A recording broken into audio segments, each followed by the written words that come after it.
Good afternoon, everyone.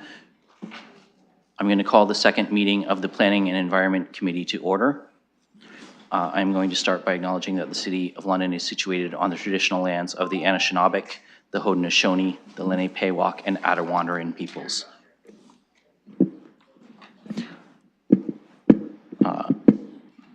We'll ask staff to increase the volume a little bit to the mics there. I'll also adjust mine a little bit closer. The City of London is situated on the traditional lands of the Anishinaabe, the Haudenosaunee, Lenape-Pewak, and Attawandaron peoples. We honor and respect the history, languages, and culture of the diverse Indigenous people who call this territory home. The City of London is currently home to many First Nations, Métis, and Inuit today, and as representatives of the people of the City of London, we are grateful to have the opportunity to work and live in this territory. I will also note that the City of London is committed to making every effort to provide alternate formats and communication supports for meetings upon request. And to make a request specific to this meeting, please contact pec@london.ca or phone 519-661-2489, extension 2425. I'm going to note for colleagues that Councillor Lehman, who is normally our committee chair, is not with us today, so as vice chair, I will be chairing this meeting. We have Councillor Hillier with us via Zoom, and we have visiting councillors Hopkins, McAllister, and Pribble, and I understand that Councillor Pelosa will be joining us shortly. As we go through these items, we will be looking to committee members to speak to items first, and then I will go to visiting councillors. So I'm going to start by looking for any disclosures of pecuniary interest from committee members. And seeing none, we will move along. We have one item on the consent agenda in section 2. That's the first report of the Ecological Community Advisory Committee. And we'll look to see if there is a mover and a seconder for that.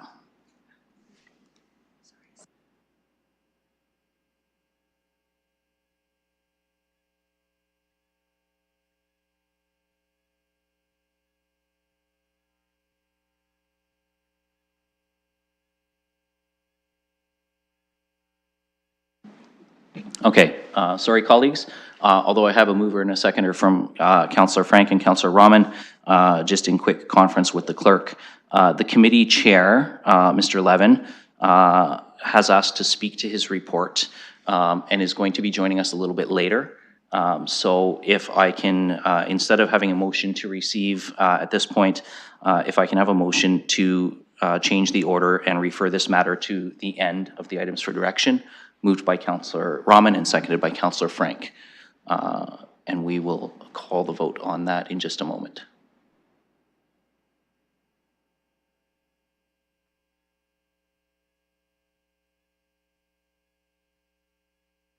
Okay, and the clerk's advised that we can do that by hand. So committee members, all those in favor?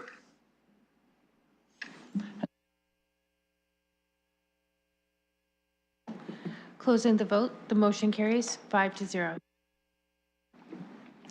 Thank you, colleagues. And moving along then to scheduled items. Our first item, 3.1, is a public participation meeting for 1544 Dundas Street. And so I'm going to look for a mover and a seconder to open the public participation meeting. Moved by Councillor Rahman, seconded by Councillor Frank. And we will ask the clerk to open the vote on that in eScribe.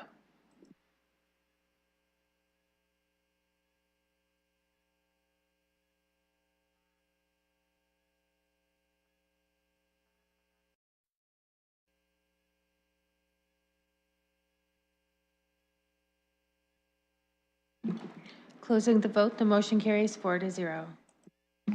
Thank you, colleagues. And just for all members of the public who are in the gallery, to whether you're here to participate or whether you're here to listen, I do want to start this first public participation meeting, but this applies to all of the public participation meetings on the agenda today. We do ask that you do not applaud or boo anyone else's perspective. Everybody needs to be entitled to their own perspective and to be able to express that without feeling pressured to do otherwise. And I will also just advise folks, as you've already noticed, we may have a couple of little hiccups along the way today. We had some technology updates over the Christmas break while we were away, and a couple of those are not working quite as smoothly as we had hoped. So if there's a few moments pause on things, that's the reason why. So with that out of the way, for those wishing to speak to 1544 Dundas Street, we had nobody pre-registered. Anybody wishing to speak to that item, if you can move to one of the microphones in the gallery.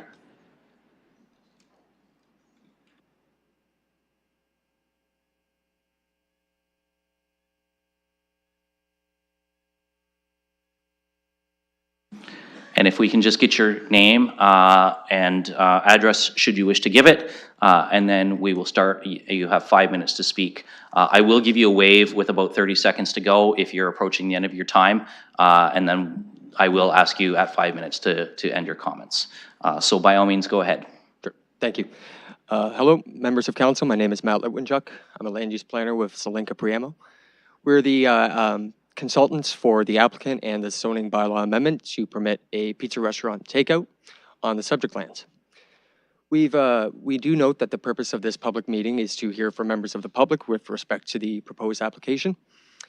And we would also like to note that staff are currently recommending approval in principle of this zoning bylaw amendment to permit a pizza restaurant on the subject lands. And like I said, we do note that there has been no public opposition to date. So we just want to thank staff for their work on this file. And we hope for a positive endorsement when this application comes to council. If anyone has any questions, I'd be happy to answer them. Thank you. Thank you very much. And we'll look to see if there are any other speakers to this item.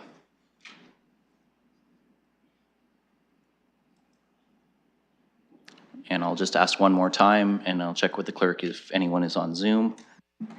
Through the chair, there's no one on Zoom.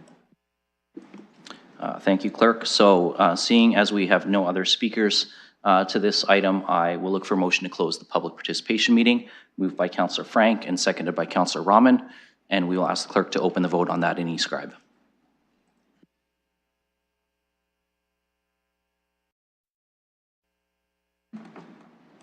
Closing the vote, the motion carries 4-0. Thank you, colleagues. So we will look now to see if there is a motion or any questions or comments for our staff or the applicant on this item. I don't see any colleagues indicating any questions. Do we have a mover for the recommendation in the report? Moved by Councillor Rahman, seconded by Councillor Frank. And I'll look for any discussion or debate on that. And I see none. If colleagues will indulge me, as this is in my ward, I'm just going to briefly say from the chair that from a ward council perspective, I'm supportive of this as well. It's always good to see a business looking to open up in space and take a space that's not being used right now and put it to good use. So looking forward to trying the pizza once the place is open. And with that, I will ask the clerk to open the vote.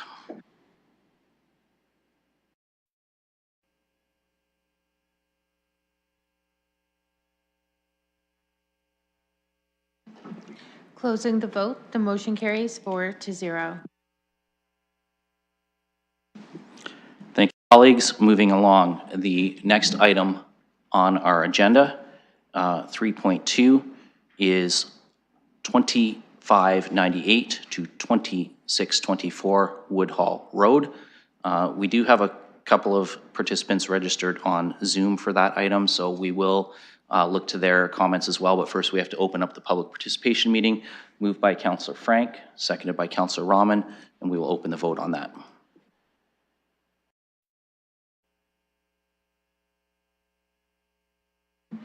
Closing the vote, the motion carries 4-0. Thank you, colleagues. So I'm first going to look, and I'm sorry I should have done this last time, but the applicant got to the mic first anyway.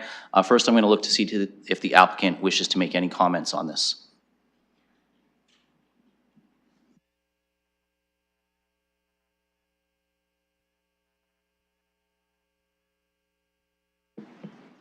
Okay, we have no one online for this, and I don't see anyone moving to the microphone on the applicant's behalf.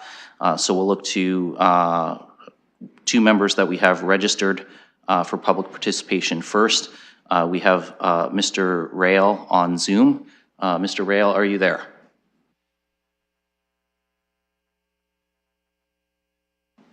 Okay, we don't have him on Zoom. Oh, are you in the audience, sir? Okay, sorry, we had you listed as registered to participate online, but we welcome you to the microphone here in the gallery, and any of the microphones is fine. We'll make sure that gets turned on for you, and you have 5 minutes when you're ready to go ahead.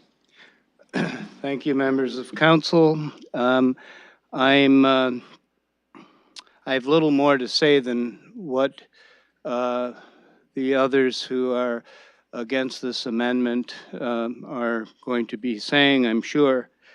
I just have a couple of questions. One being that it says that owners and residents received notice of public meetings for the meeting of November 6th of 2023, but we did not receive notice of the meeting, and we're only 2 doors down from the subject property in question. So I wouldn't mind finding out the answer to that. And then my other question is, according to the report submitted for today's meeting, I'm not clear as to how the proposed amendment submitted for today's meeting. I'm not clear how it satisfies numbers 1 through 3 of the linkages to the corporation strategic plan. That is to say, how does the addition of a residential building, new septic field, new well, in fact, there is not a well on that part of the property, new driveway, how does it not impact the character of the land use and consideration of long-term protection of natural heritage resources, long-term compatibility of uses, and yet does not increase the number of buildable lots? This seems to be precisely what it is intended to do if this zoning is amended. And that's all I have today. Thank you very much. Thank you, Mr. Rail. And just so you and others who are perhaps speaking to this or other items know, I'm keeping a list of the questions. Once all the public comment and question has come in, I will ask staff to respond or the applicant to respond to any of those questions to the best of their ability, okay? Looking for other speakers to the application for Woodhall Road.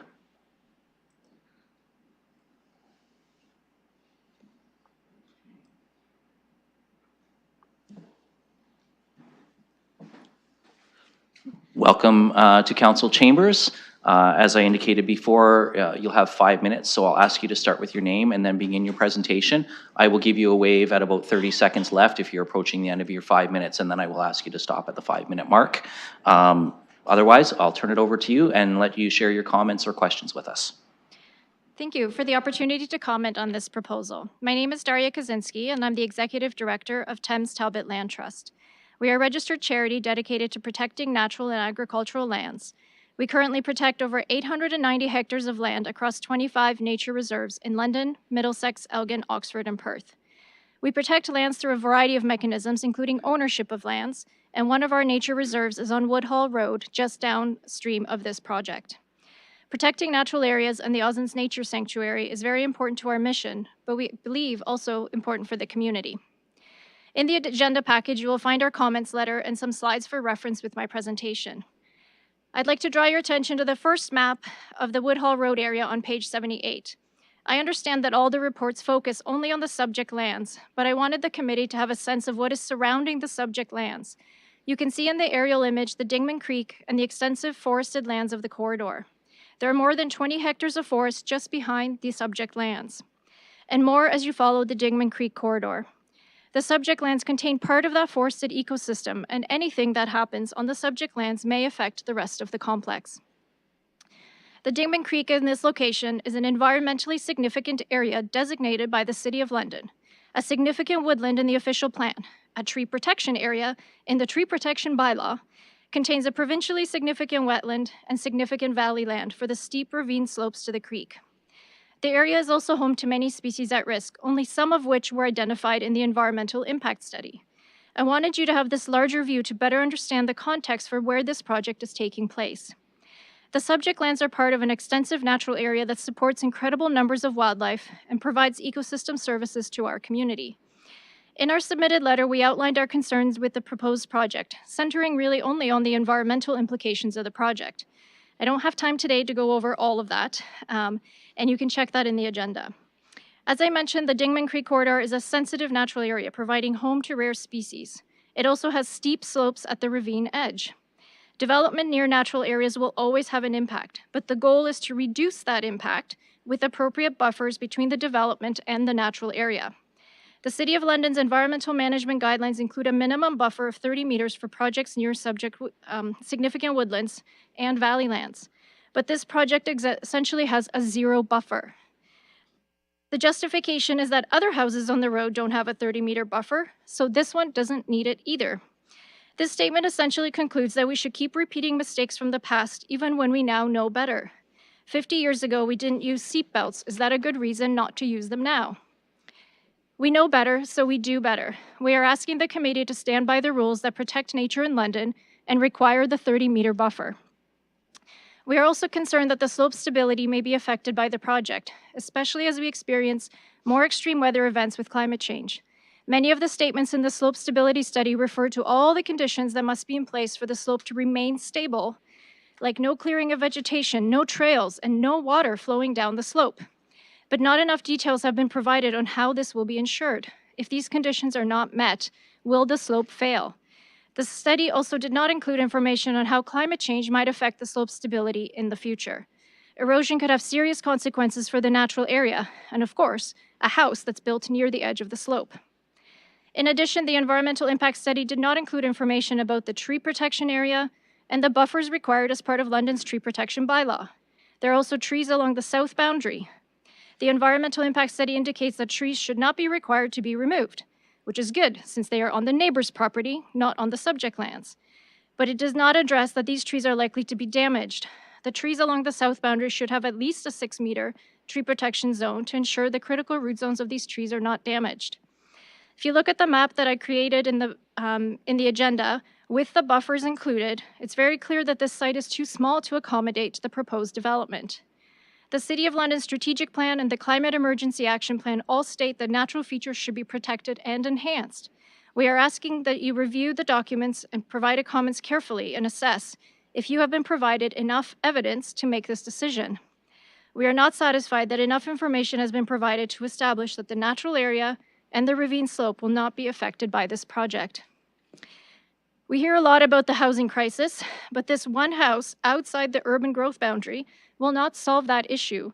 But this project could exacerbate the biodiversity crisis and the climate emergency by removing open space and potential agricultural lands and negatively affecting an existing natural area and all the wildlife that call it home.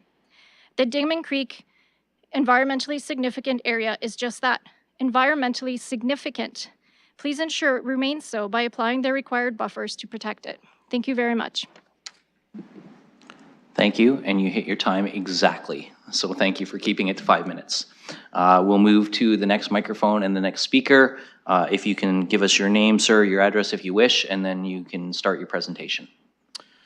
My name is Richard Incolette. I live on a farm on Woodhall Road. Mr. Chairman, committee members, thank you for the opportunity of being able to speak today about the proposed bylaw amendments. The portion of Woodhall Road relevant to this application is outside the city urban boundary and fits the London Plan's definition of rural London. It's all zoned AG2 or open space, a mixture of active farms on prime agricultural land, and a few scattered pre-annexation 60 to 100-year-old dwellings on large lots. They were not subject to the modern laws of London at the time. It's inappropriate to use these dwellings as comparators to justify amending today's bylaws for a new dwelling because they were built at a time when municipalities didn't know any better. We are smarter now. Because the health and safety of the public is paramount, the creation of municipal bylaws today are driven by evidence-based data. The minimum safe front yard depth to separate a dwelling on AG2 land from the farm machinery on the road and the farm across the road has been determined to be 30 meters, about 100 feet. The applicant and the planning department propose it to be shortened to 14 meters. Winds sweep across the farm fields and the road, bringing dust, odor, herbicide, pesticide overspray, and farm machinery noise to the eastern side of the road where 2624 is situated. Harvest is often done after dark under the bright combine lights. The farm machinery entrance from the road to the Northfield farm is directly across from 264 Woodhall. A reduced setback from our busy farm road will shorten the safe distance unsupervised young children occupying the dwelling need to traverse accidentally and get on the road. Nuisance complaints, calls to the city will rise. The planning department unilaterally decided a minimum of 14 meters front yard depth is sufficient because that was the only way the proposed dwelling could be sited beyond the erosion hazard lands and to minimize impact on natural features. Safety was not a consideration. Prioritizing fitting a profit-driven large dwelling on a posted-size lot over public health and safety prevention and ignoring adherence to regulated zoning guidelines is dangerous. A future-related adverse event could be associated with liability. Point number 2. Brock Development and the Planning Department justify the bylaw change by suggesting the AG2 property is too small to be suitable for agricultural purposes, and the only recourse is to maximize its potential and build a dwelling on it. This justification is absurd. The London Plan and the PPS encourage preservation and utilization of prime agricultural land, which this is. Size does not define a farm. Apple orchard, apiary, greenhouse can all be accommodated on a small plot of land. These are farms. If there's room to build a 4,000 square foot home, there's room to establish a productive, albeit small farm. Point number 3. The London Plan and the PPS provide clear direction that before one builds on prime AG2 lands, there must be no other available nearby lands within the urban growth boundary of lesser priority than AG2 prime agricultural lands. Why has the city not insisted on this? Point number 4. Our farm across the road has been in existence for over 140 years. Historically, it's had livestock and cash crop. Today, sustainable farming promotes the practice of incorporating both of these synchronously. Brock Development calculates an arbitrary, hypothetical MDS from the proposed dwelling to a shed on our farm, claiming all clear. Despite the few historic dwellings in proximity to our farm, building a residence across the road on 2624 Woodhall will impose an additional MDS constraint on operating a future livestock facility on our farm. MDS policies are very clear. Applications that would result in a development that imposes operating constraints on a livestock facility will be refused. Conclusion. The applicants finalized their justification report by having you believe the proposal is good for the public and supports Bill 23, more homes built faster. They are the only public that will benefit, both financially and by gaining a precedent. As a cancer surgeon, my life has been devoted to recognizing and stopping a cancer as soon as possible before it spreads and kills. If the city continues to allow them to rezone and build outside of the urban growth boundary for profit, they will continue like a cancer to destroy prime agricultural farmland, green space, over and over again as they try to justify that it maximizes the land's potential. As for Bill 23, building a 4,000 square foot single family dwelling does not contribute to the housing shortage of the 400,000 annual low-income arriving immigrants. Recognize what we are dealing with. I hope the committee carefully reflects on the short and long-term implications. Thank you. Looking for other speakers. My name is Ruth Rao, and I would like to draw your attention to public comment number 4 on the report, Appendix A.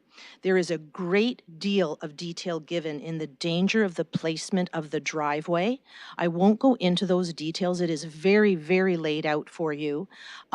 The property, I've walked it, I've driven it.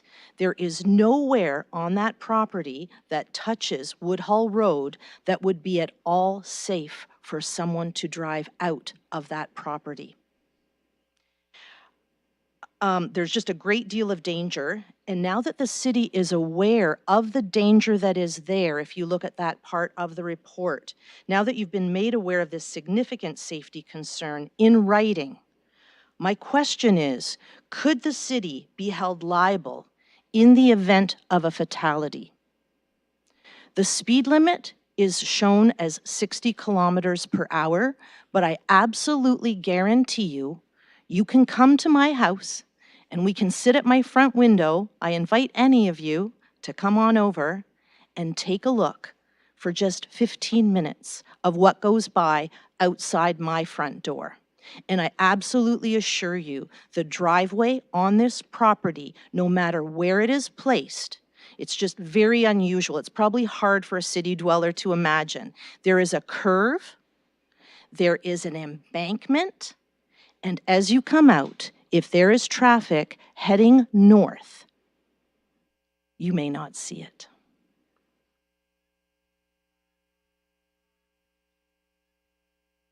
Oh, thank you, ma'am. Looking for any other speakers to the Woodhall Road application? And I see we have someone making their way to the mic, so welcome, sir. And again, if you can give us your name, address if you wish, and then start your presentation, and I'll give you a wave at 4:30 if you're approaching your 5-minute mark. Thank you for the opportunity to address the committee regarding the zoning amendment. My name is Kevin Gawlock. My wife, Diane, and I own the adjacent property at 2648 Woodhall Road, just south of the property in question.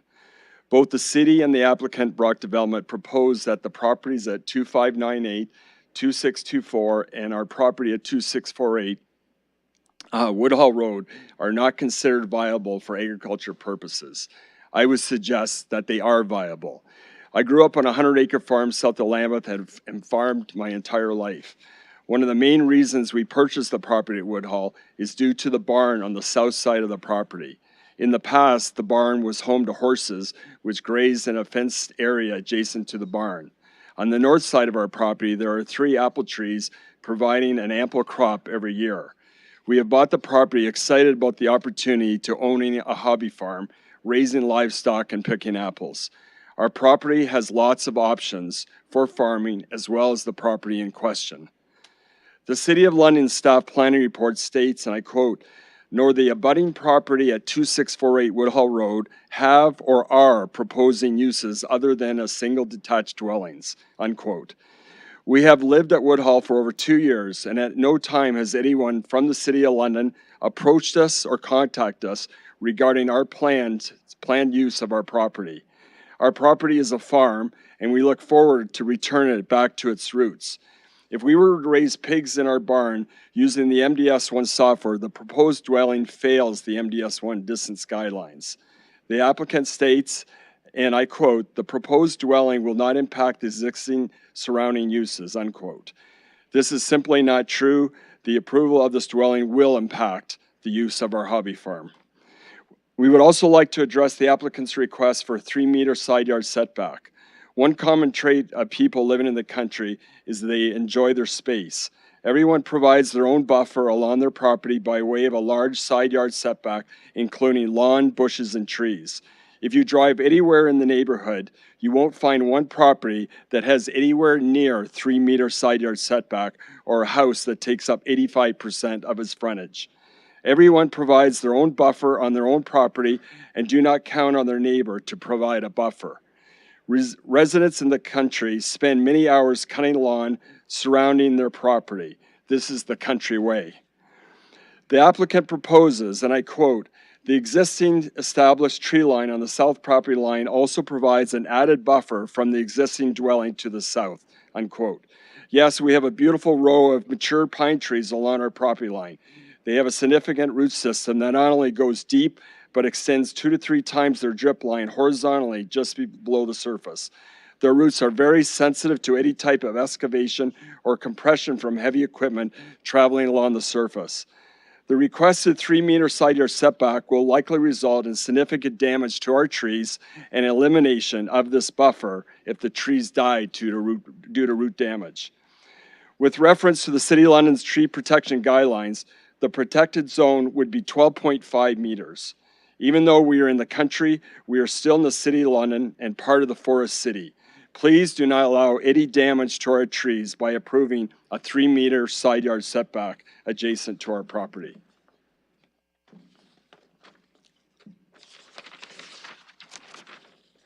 Finally, we'd also like to express our concerns regarding the location of the proposed driveway.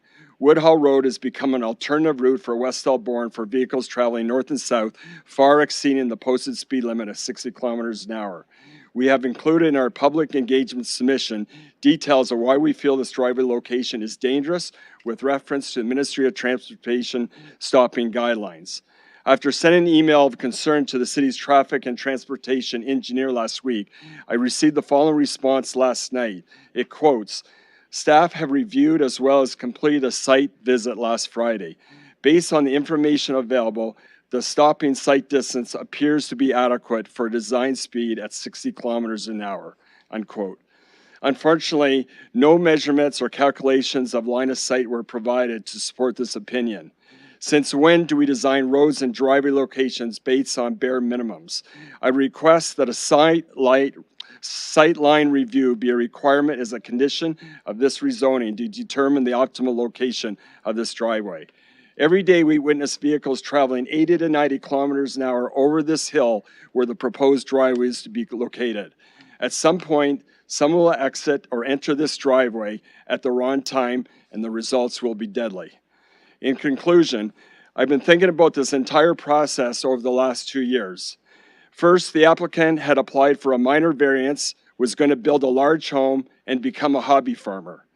They have now applied for a zoning bylaw amendment, but now the property is no longer viable for farm purposes. I find this very confusing. Have you ever tried to insert a square peg into a round hole? This applicant keeps trying different ways to make that square peg fit. In reality, it's not meant to fit.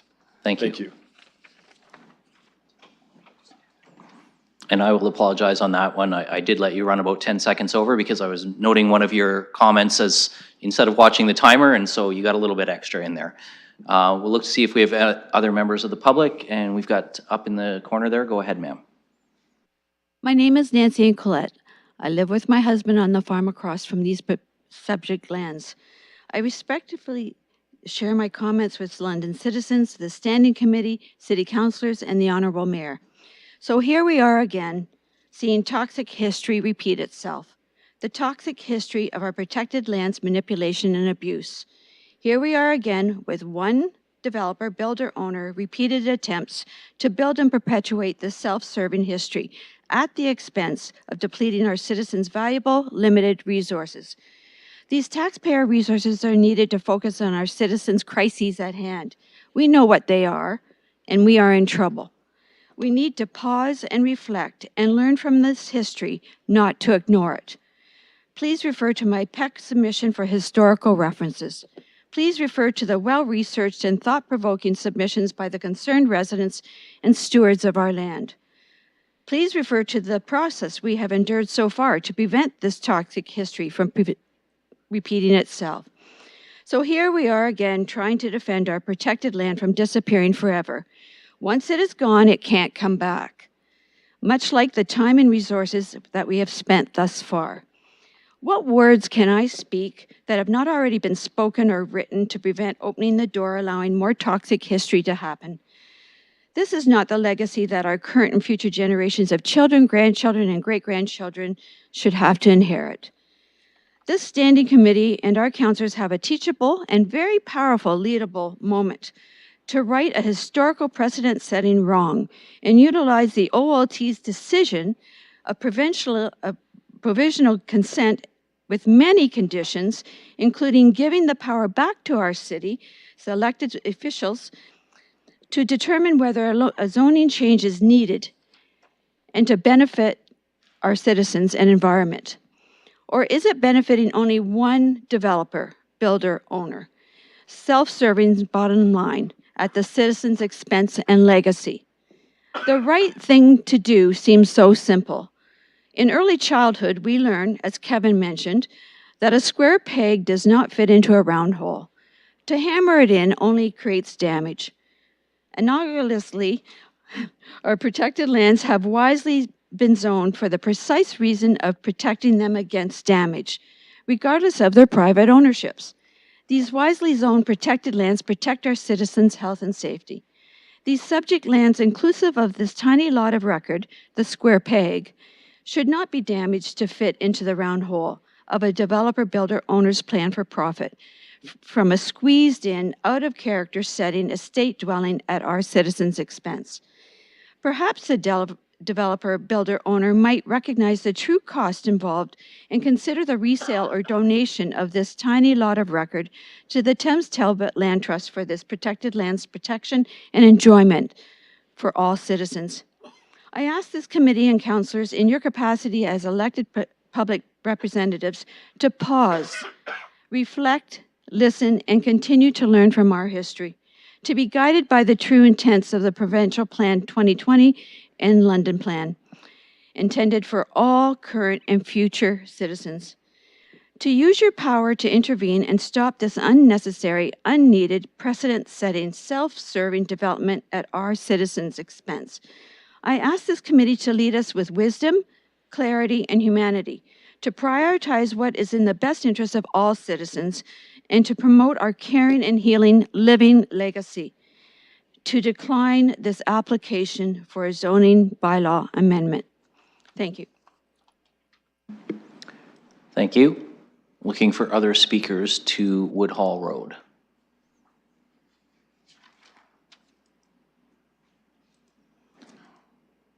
And I'll do one more call in the gallery for other speakers to Woodhall Road.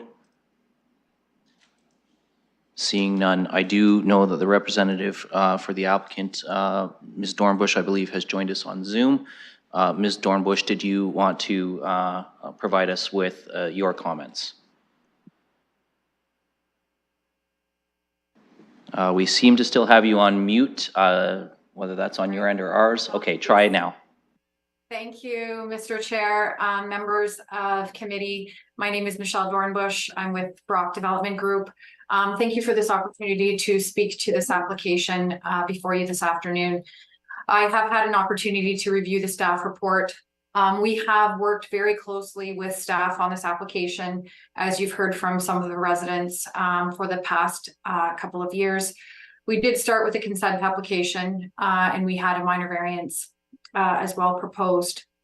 And we did come to the conclusion that based on the specific definitions of a farm dwelling, that staff was of the opinion that it would be better suited to apply for the rezoning to allow for a single attached dwelling on the property be permitted.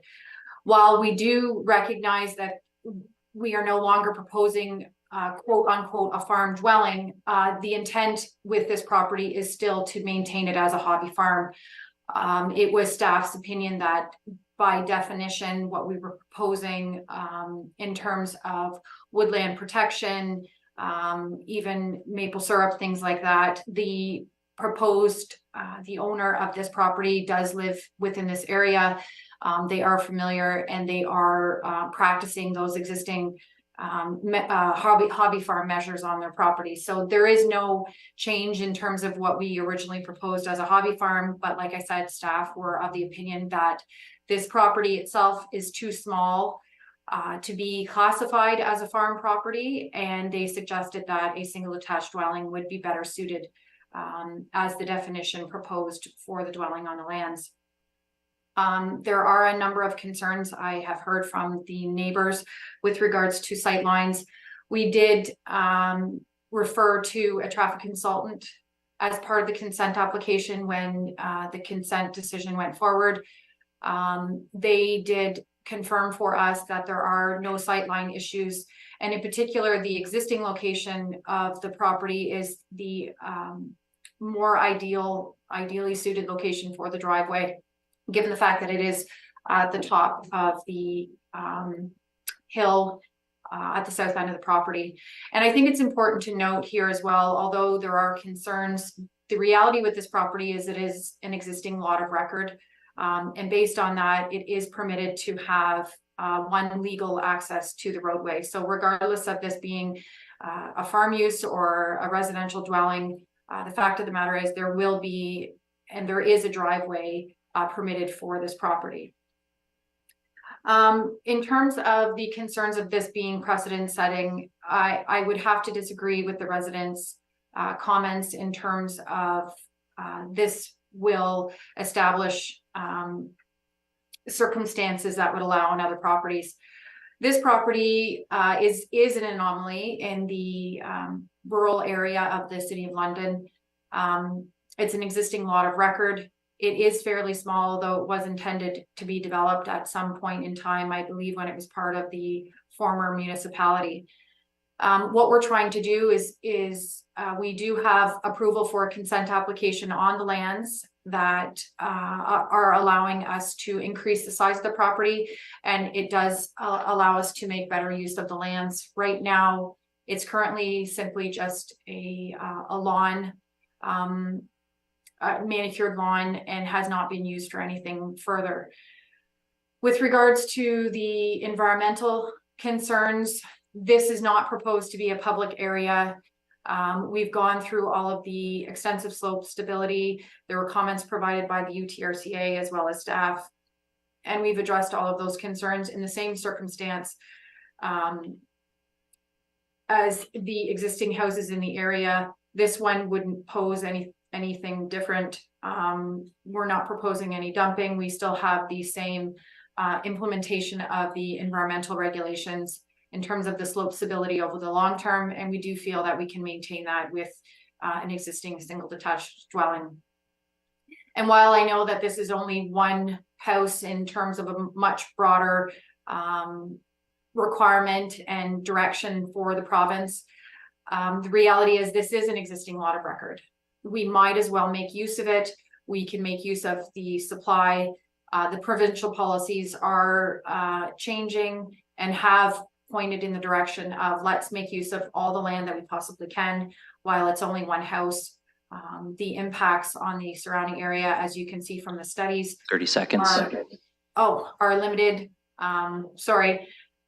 So from that perspective, we are in support of the staff report, and we do ask the committee to approve the application as proposed. Thank you, Ms. Dornbush, and I know that you will stay online should committee have any questions that need to be directed to you rather than to our staff. So we thank you for being available to answer those. I am going to now look for a motion to close the public participation meeting, and then I will go to staff on some of the questions from our members of the public who have presented today. So moved by Councillor Frank and seconded by Councillor Rahman to close the PPM, and we'll ask the clerk to open the vote on that.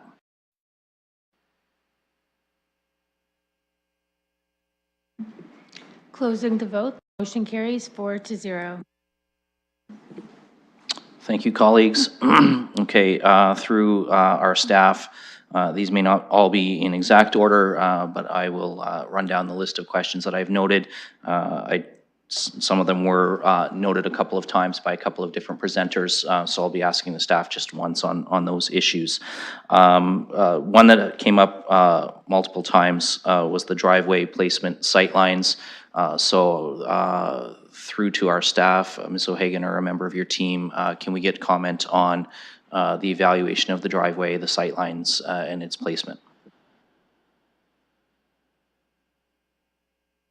Hi, through the chair, this is Brent Lambert from Development Engineering. As it was mentioned previously, the city did conduct a site visit last week to better understand the sightline issues. And it appeared to us that the safest location for the driveway may be on the south side of the property. but keep in mind that was based on a high-level review. So if the committee still has concerns with the sightline and the driveway location, we could recommend a holding provision for the requirement of a sightline analysis to be submitted prior to a future building permit. Thank you, Mr. Lambert. And while we have you, do you know what holding provision number that might be? Or if you need time to look that up, that's fine, because we have some other questions to ask. So I'll just ask if you can indicate that to us now. Sure, it would have to be a new holding provision. And we have one drafted up. Okay, thank you for that. And I appreciate the proactive drafting in case committee members want to impose that one as a condition. Going back to the list of questions from the public, and again, just noting that Ms. O'Hagan is acting on Ms. McNeely's behalf, I'll go to her and to pass along to any staff as appropriate. One of the first questions that was asked of us was, can staff expand on the linkages, how the linkages to the strategic plan are satisfied? And I'm just looking to see if there might be some additional comment beyond what's written in the report towards those linkages to the strategic plan.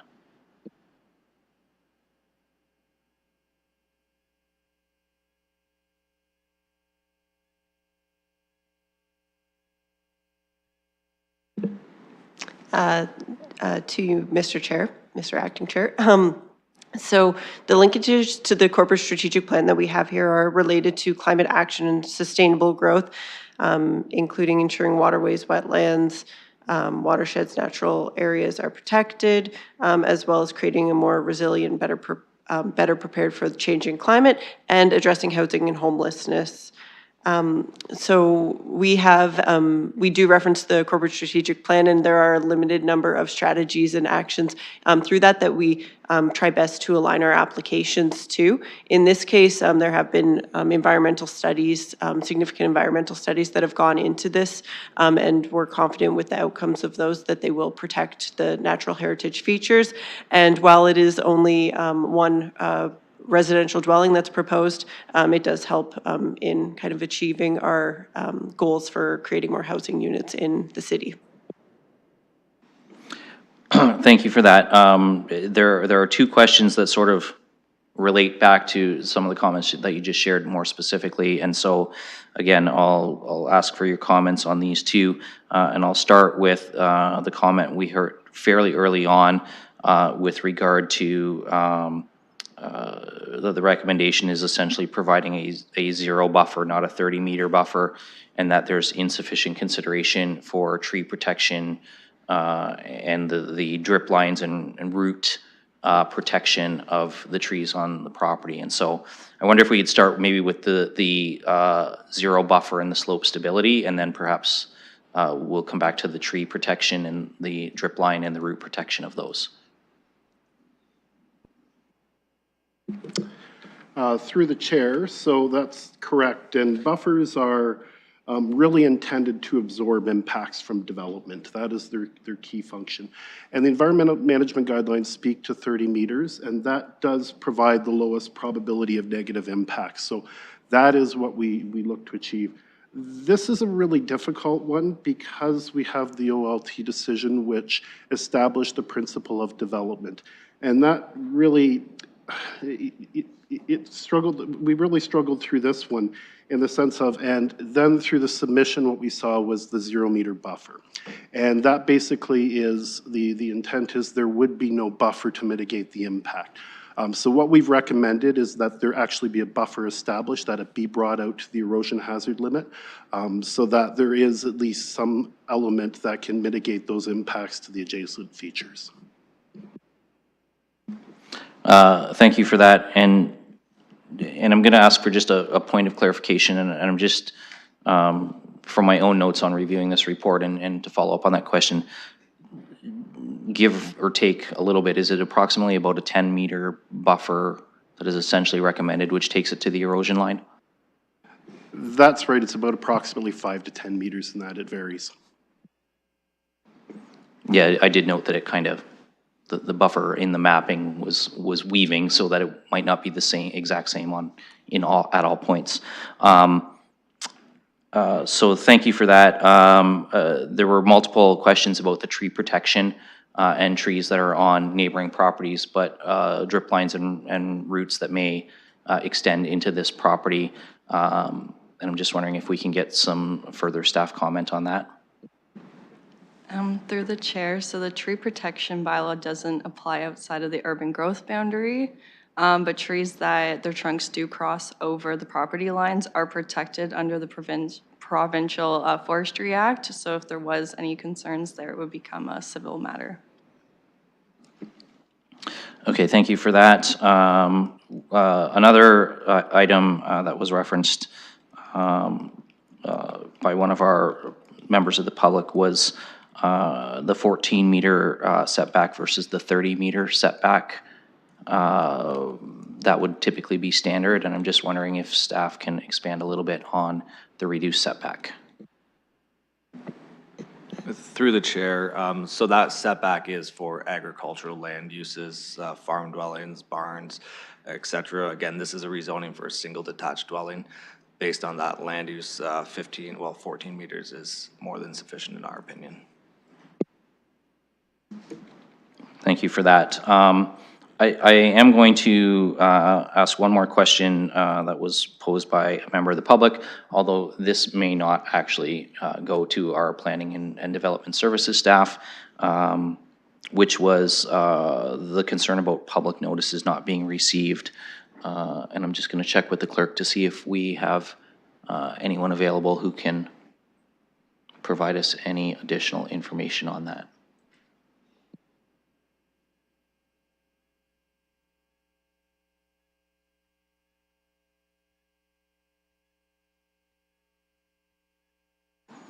Okay, so we don't have someone who, and that was Mr. Rail that asked that question at the beginning. So with regard to the public notice not being received, sir, I appreciate why that would be a concern. I don't have someone who can answer that for you here today, but certainly if we can follow up through your ward councillor and have them reach out to the appropriate staff, we can maybe get some further answer to that, but I'm going to go to Ms. O'Hagan first. Thank you, Mr. Chair. So we can confirm that the notice was circulated to the statutory requirements. It was posted in the Londoner newspaper. A sign was placed on site and circulated within 120 meters. As you can appreciate, in an agricultural context, that 120 meters may not have included the member of the public's property, but we have looked at all of those properties and they were all circulated within that statutory requirement. Thank you for that. So just for your information, Mr. Rail, given that you did not receive one and you would like to receive one and that it may have just fallen outside of the statutory requirements for how far we circulate, again, I would encourage you to contact your ward councillor directly. They can connect with, and I see you waving to your ward councillor, so they can certainly connect you with staff to make sure that any additional information following this meeting, including what happens at council and everything else, that you are kept informed that way. So given that your ward councillor is here, I know she's made a note of that on her own agenda because I saw her writing away, so we'll leave that in her hands to follow up for you on making sure that you're getting notifications. Just the last component that I'm going to, before we follow up with committee, we had a comment from the applicant that the rezoning was a recommendation that arose out of staff because the consent for this lot to exist makes it too small for the definition of agricultural use farming. And I just want to ensure, because it was mentioned that staff were of that opinion, and I want to confirm with staff that that is in fact a concurrence on your part. Through the chair, that's correct. At the time of trying to apply for a minor variance, they tried to The applicant tried to say this was a farm dwelling.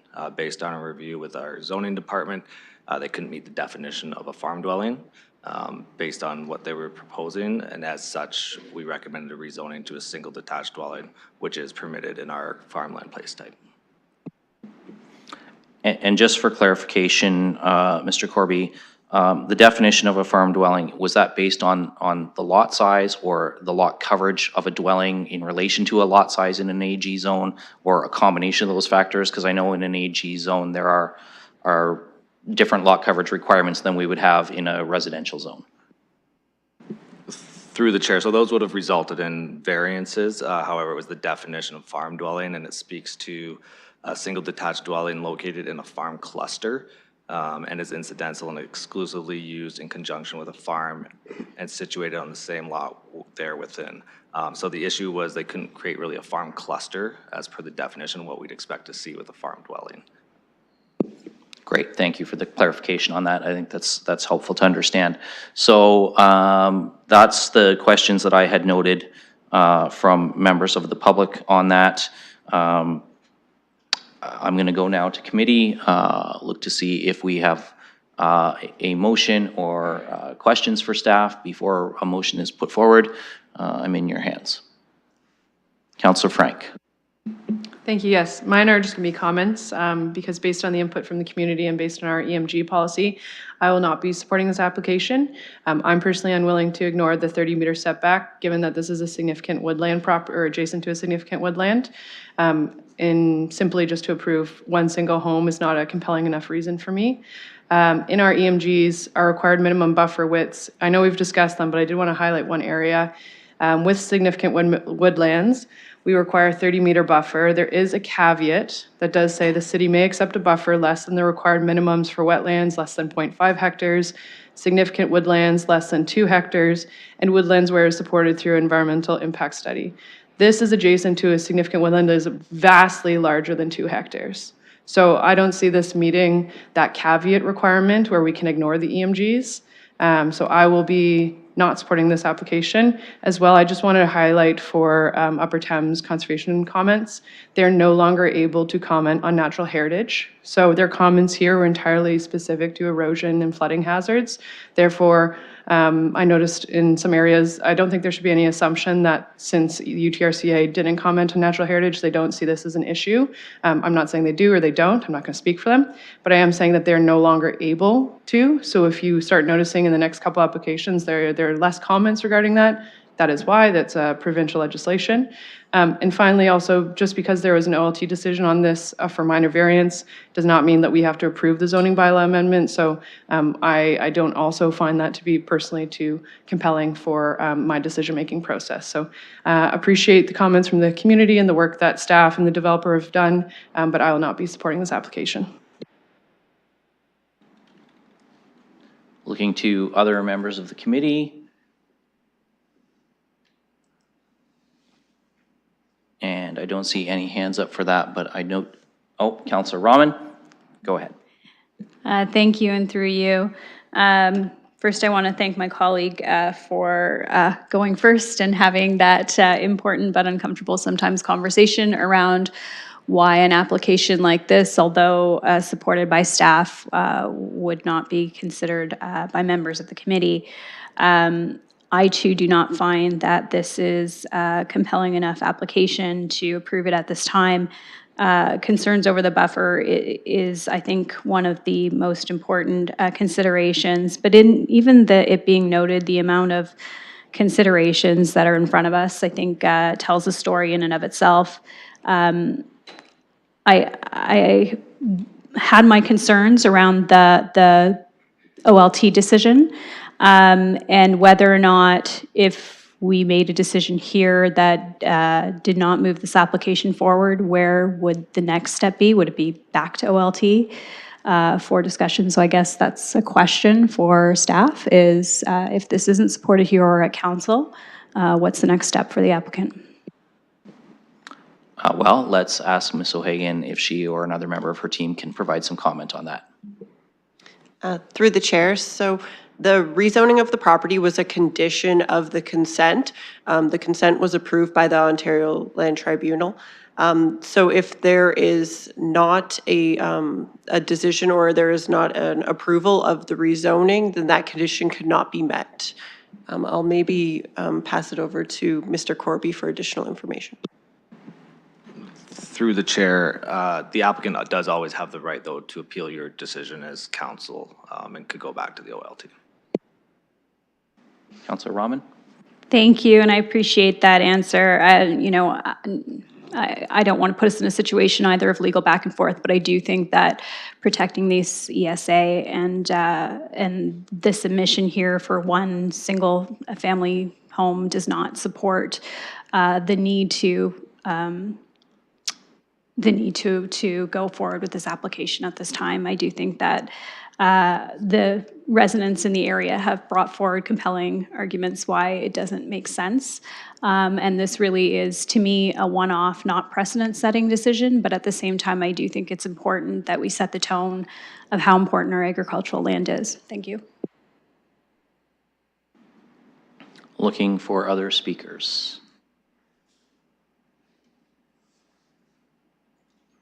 Well, the two committee members who are here in chamber have spoken. I don't see Councillor Hillier with his hand up online, but I do know the ward councillor is here, so I'm going to look to see if Councillor Hopkins wants to offer any comments. Yes, Mr. Chair, thank you for recognizing me, and I appreciate the two comments that I've heard from committee members so far not supporting this recommendation. I am looking forward to hearing from other committee members as to if they support the recommendation and reasons why. I would like to start off, first of all, thanking the community for coming out and speaking to this committee about this application. I know I've been involved with the application for the past couple years, and just to get committee members up to speed on the history of this application, it did go to Committee of Adjustments, and at that time, the recommendation was to refuse it. For a number of reasons, didn't meet the PPS, London Plan, the 1989 official plan, and the applicant did go to the OLT, and consent was given, but we are here to approve this zoning amendment, and that's what's before us. And I do appreciate some of the comments.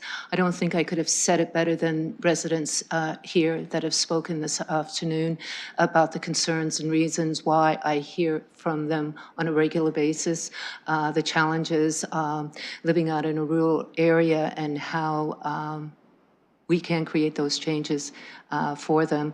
To me,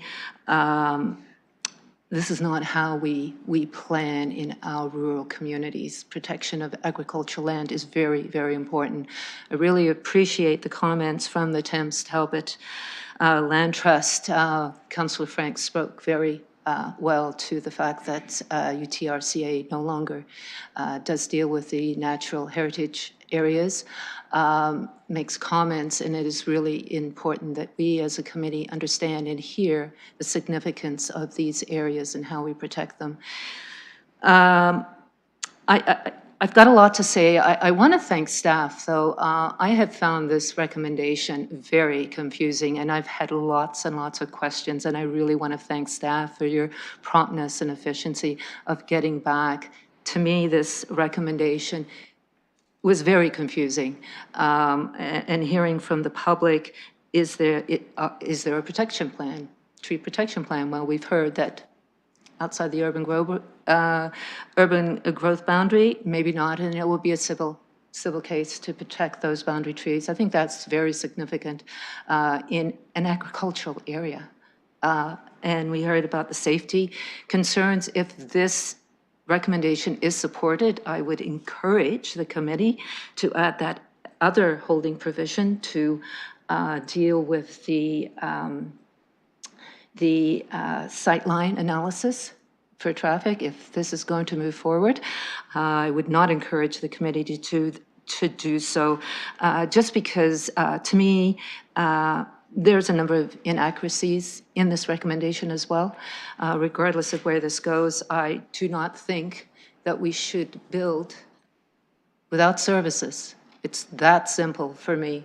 No water, no stormwater, sanitary, proper road infrastructure in place. I don't think building one dwelling will get us to the 47,000 units that we need. Definitely the affordability to me is not there as well. So I would very much encourage this committee not to support staff's recommendation. Thank you. Thank you, Councillor Hopkins. And I see Councillor Hillier with his hand up. Councillor, go ahead. Thank you very much. And first of all, to Councillor Hopkins, yes, as another councillor that has a lot of farmland, I do appreciate everything you said, and I will not be supporting this application. I do not appreciate the setback. Thank you. Thank you, Councillor. I have no one else. Oh, Councillor Rahman, you're back on the speakers list. Thank you. I'd like to put the staff recommendation on the floor, just so that we can move the conversation forward.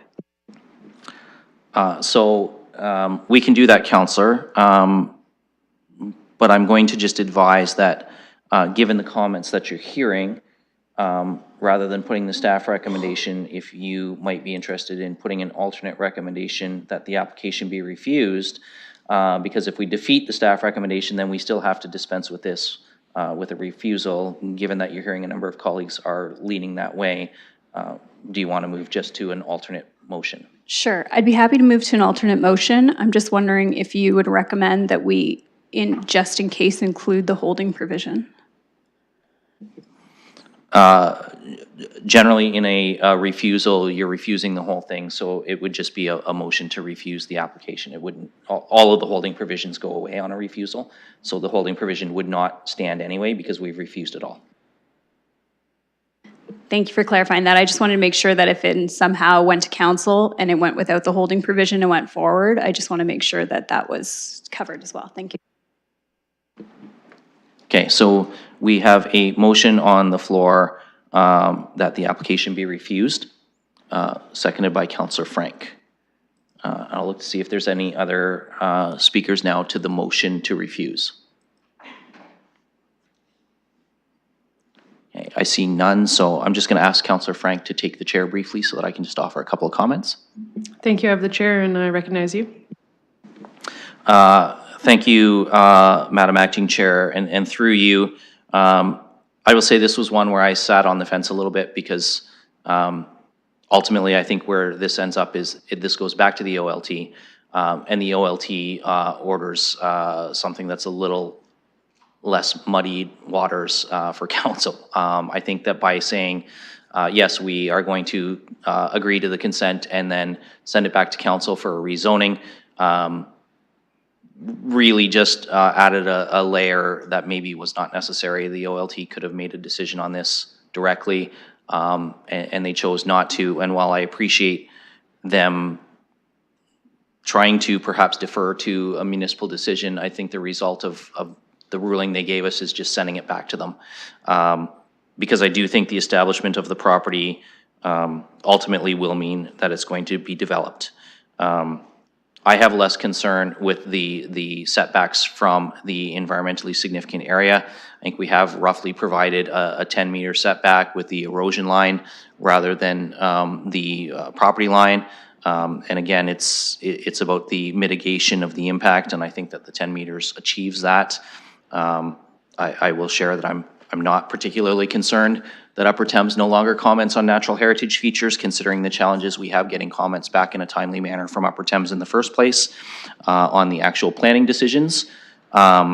So that is not a concern for me, but I am concerned about a number of the cumulative impacts of some of these setbacks and the reduced setbacks, and the fact that some of these would not perhaps be necessary if the applicant were bringing forward a smaller property. This is thousands of square feet.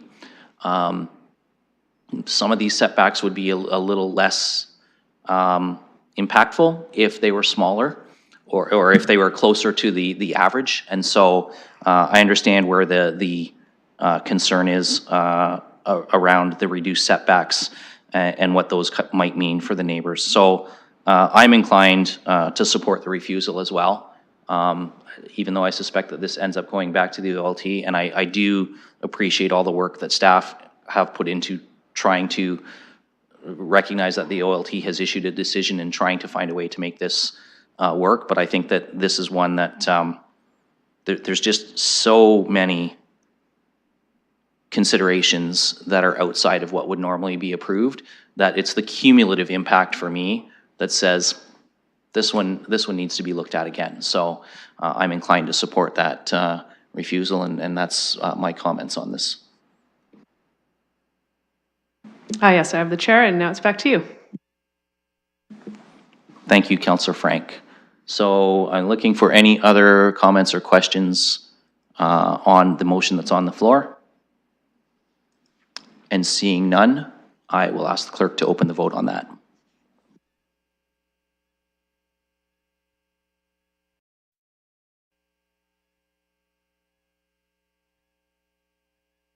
May I ask a quick question on the refusal?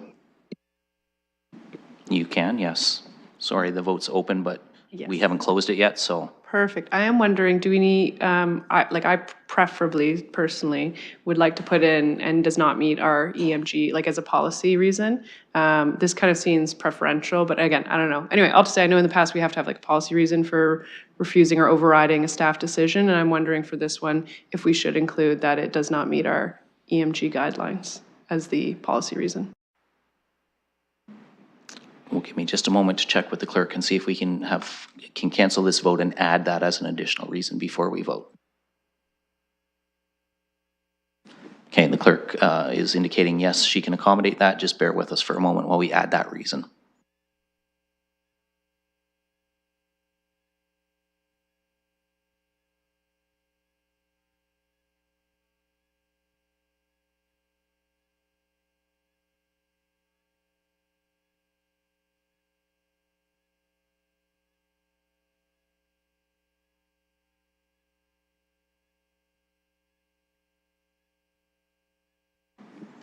Okay, so the clerk's going to reopen the vote with that additional reason added.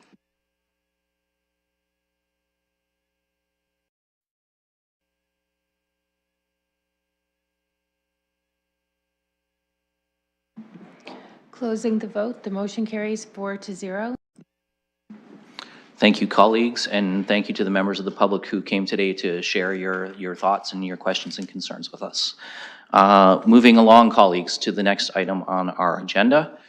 This is a public participation meeting related to 1982 Commissioners Road East. I'm going to look for a motion to open the public participation meeting, moved by Councillor Rahman, seconded by Councillor Frank, and we'll ask the clerk to open the vote on that.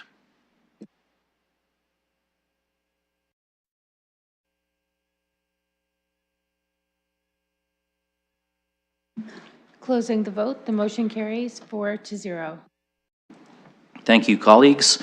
We do have the applicant's representative from Civic who is registered to participate. So we'll ask Mr. Davis if he'd like to, and I did see him up there in the gallery, so welcome. And again, you have 5 minutes if you'd like to go ahead. I'm going to ask you to hold on just a moment till we get your mic working properly. Yep.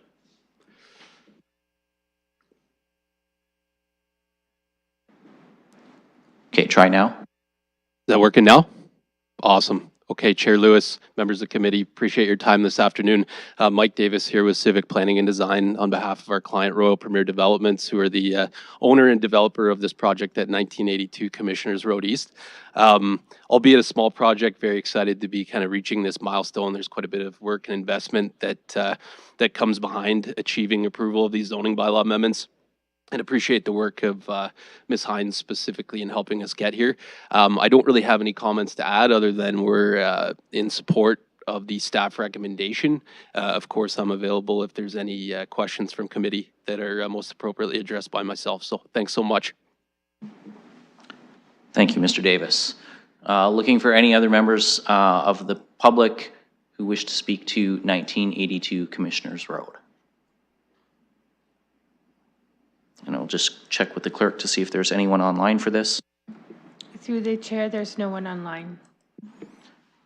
Okay, then we'll look for a motion to close the public participation meetings, moved by, Councillor Hillier has his hand raised. Sorry, Councillor Hillier?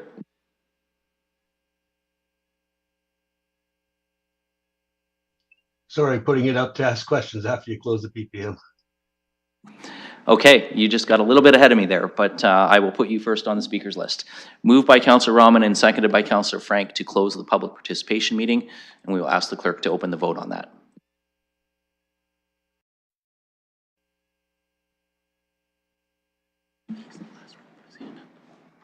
Closing the vote, the motion carries 4-0. Thank you, colleagues. Councillor Hillier. Thank you. As many of you know, Commissioners is not going to have construction until 2029, but the two neighborhoods at this corner of Commissioners and Hamilton Road, they've been in need for a joined access for quite some time for emergency services and residents. I'm wondering, is there any update from staff on when that will be coming? Have they spoken to developers? Because I believe it was supposed to be off Constance Avenue, the one that's in question being worked on. Thank you. Well, let's see if anyone from our planning team has a response for you. Ms. O'Hagan, do we have, oh, go ahead. Through the chair, thank you, Deputy Mayor Lewis and Councillor Hillier for your question. Currently, we're working with Sifton for Victoria River Phase 6, which is a subdivision, as the councillor mentioned, that's connecting Barnswallow Place to Constance Ave. We're currently in the drawing review, getting close to finalizing the subdivision agreement. I do anticipate once the subdivision agreement is fully executed, Sifton will be eager to get on site to start servicing the road and making that connection. Right now, we do have a site alteration agreement for this property, so you may have noticed some activity on site, but that is just for earth moving. But once we do have this subdivision agreement, the next step is to then start servicing, creating this road connection, and building some additional homes. Thank you. Councillor Hillier? Do we have any estimation on date, a year, 2 years out, just for my residents, because they have been asking, as you know? Go ahead. Thank you, through the chair. We do envision this year, Councillor. We should have this agreement executed within the first quarter, I would envision. So it could take 1 to 2 quarters for them to finish all the earthworks and the servicing. But I do envision this connection could be made this year. Excellent. Thank you very much.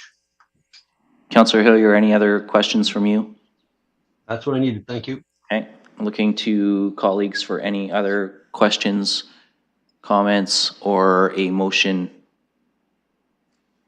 to move the staff recommendation. Councillor Frank? Thank you. I'd like to make a motion to move the staff recommendation with a teeny tiny little site plan amendment at the bottom, which the clerk has regarding short-term bicycle parking.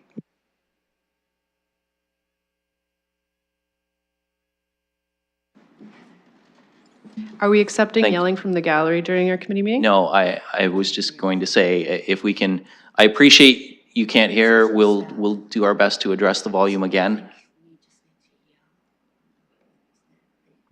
Would you like me to repeat myself more clearly? Councillor Frank, if you can just repeat. Yes, please. Sure, happy to. I would like to move the staff's recommendation with a small amendment to the site plan section, and it's regarding short-term bicycle parking, specifically review short-term bicycle parking spaces allocated to the site for the townhouses, and then the rest of it being the staff recommendation as was written. Okay, thank you. Councillor Rahman, you're seconding? Okay, so that's been moved and seconded. Any discussion on that?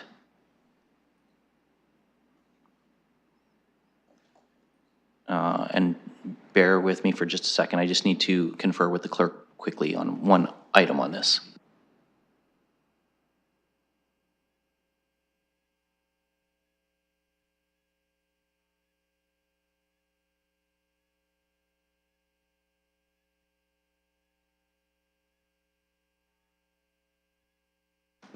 Sorry, there was just an error in the language in eScribe, so we're just getting that corrected.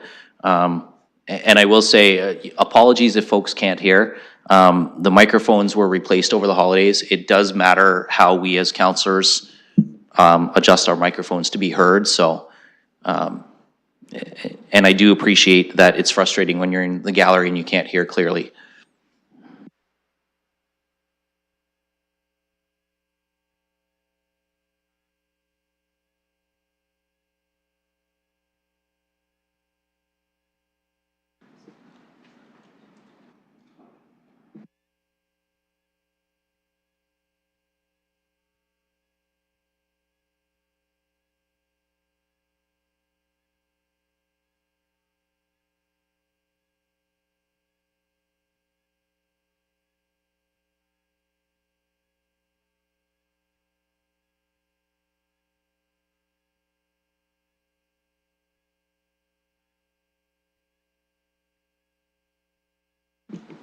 Okay, we just had to get that amendment to the site plan consideration in there properly, and that is in there now.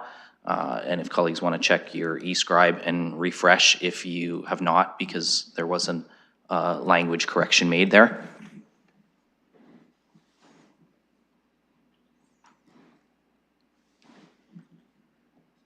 And as I have no one else on the speakers list for this item, I will ask the clerk to open the vote.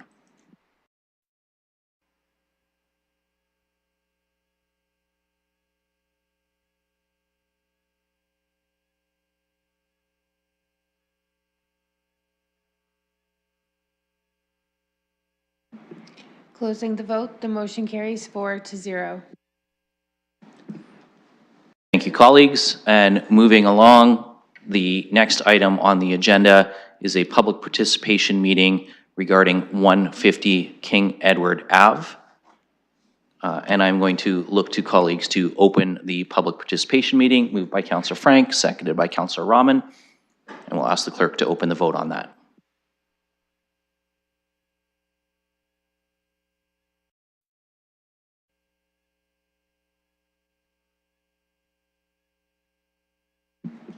Closing the vote, the motion carries 4-0.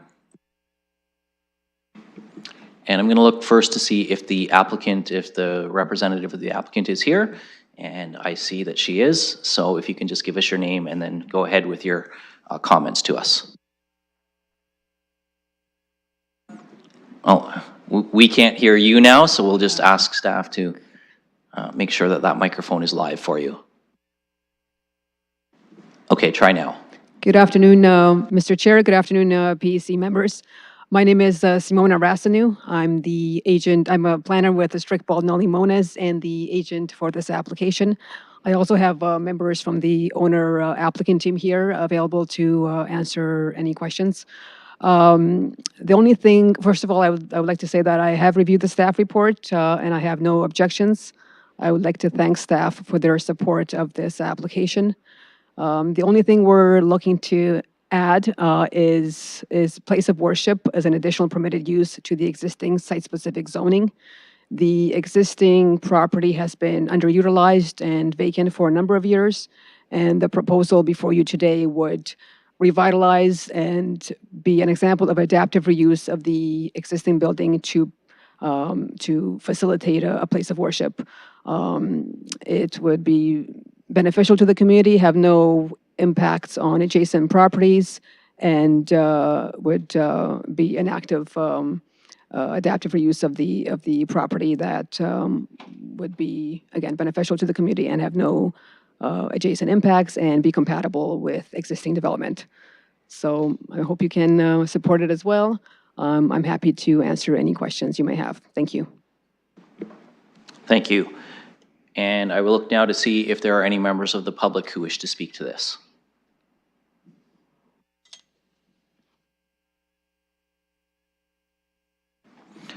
Welcome. Good afternoon to all. My name is Dinju, and my address is 2207 Spring Ridge Drive, London, Ontario. Thank you for the opportunity to speak here. Thank you for all the fantastic work you do for Londoners. I believe that majority of our community members are healthcare workers who are happily serving the London community. Personally, as an ICU nurse, I'm honored to have served the London community for the last 10 years. When compared to previous years, nursing has changed significantly, and it is challenging these days. I am pleased to announce that one of the most critical factors helping us to progress with the resilience is our St. Mary's Syro-Malabar Church. It is always delightful to go to our church at least once a week and have the opportunity to speak our native language, participate in particular community-based activities, charitable events, and have fellowships. It assists us in improving our spiritual, mental health and adding colors to our holistic health. Especially in my early days in London, St. Mary's Syro-Malabar Church members assisted me in navigating through job options, and I received a lot of guidance from my church, which I make sure pass on to the newcomers. Our community is expanding, especially with the hiring of international nurses in our hospitals, nursing homes, and other settings. We respectfully request your approval to enlarge our church to have enough space to conduct our community, cultural, and spiritual events so that we can continue to serve the London community more efficiently. Thank you in advance for considering our request. Thank you. Thank you very much. And I'm going to look to see if there are others in the gallery who want to speak to this application.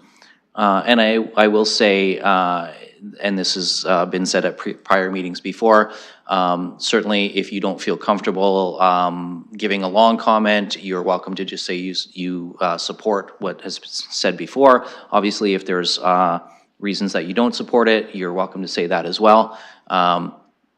I know speaking can be in public, and particularly from council gallery, can be a little bit of an intimidating experience to some individuals.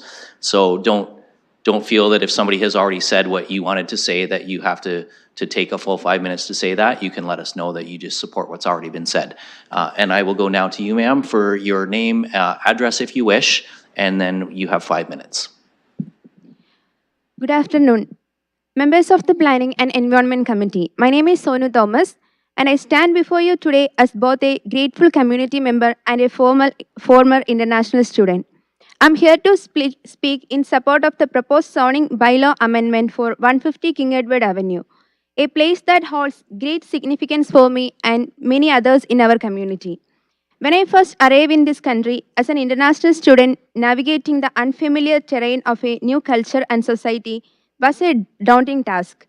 Amidst the challenges, I found solace and support at St. Mary's Syro-Malabar Church located at 245 King Edward Avenue.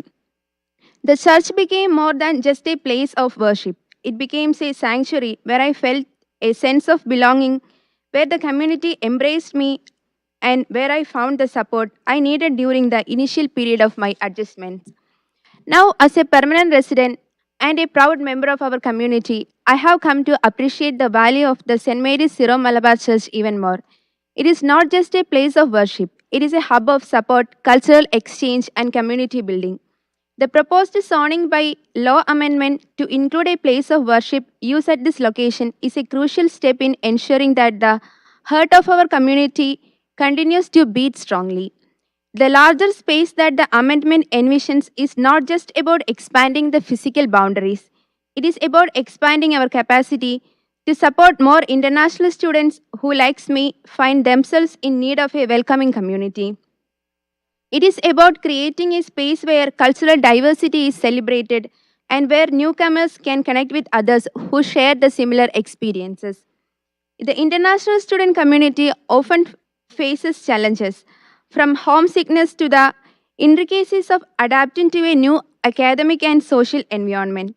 The St. Mary's Syro-Malabar Church has been a beacon of support for many of us, offering not only spiritual guidance but also practicing assistance, a sense of belonging, and a new network of friends that spans across borders.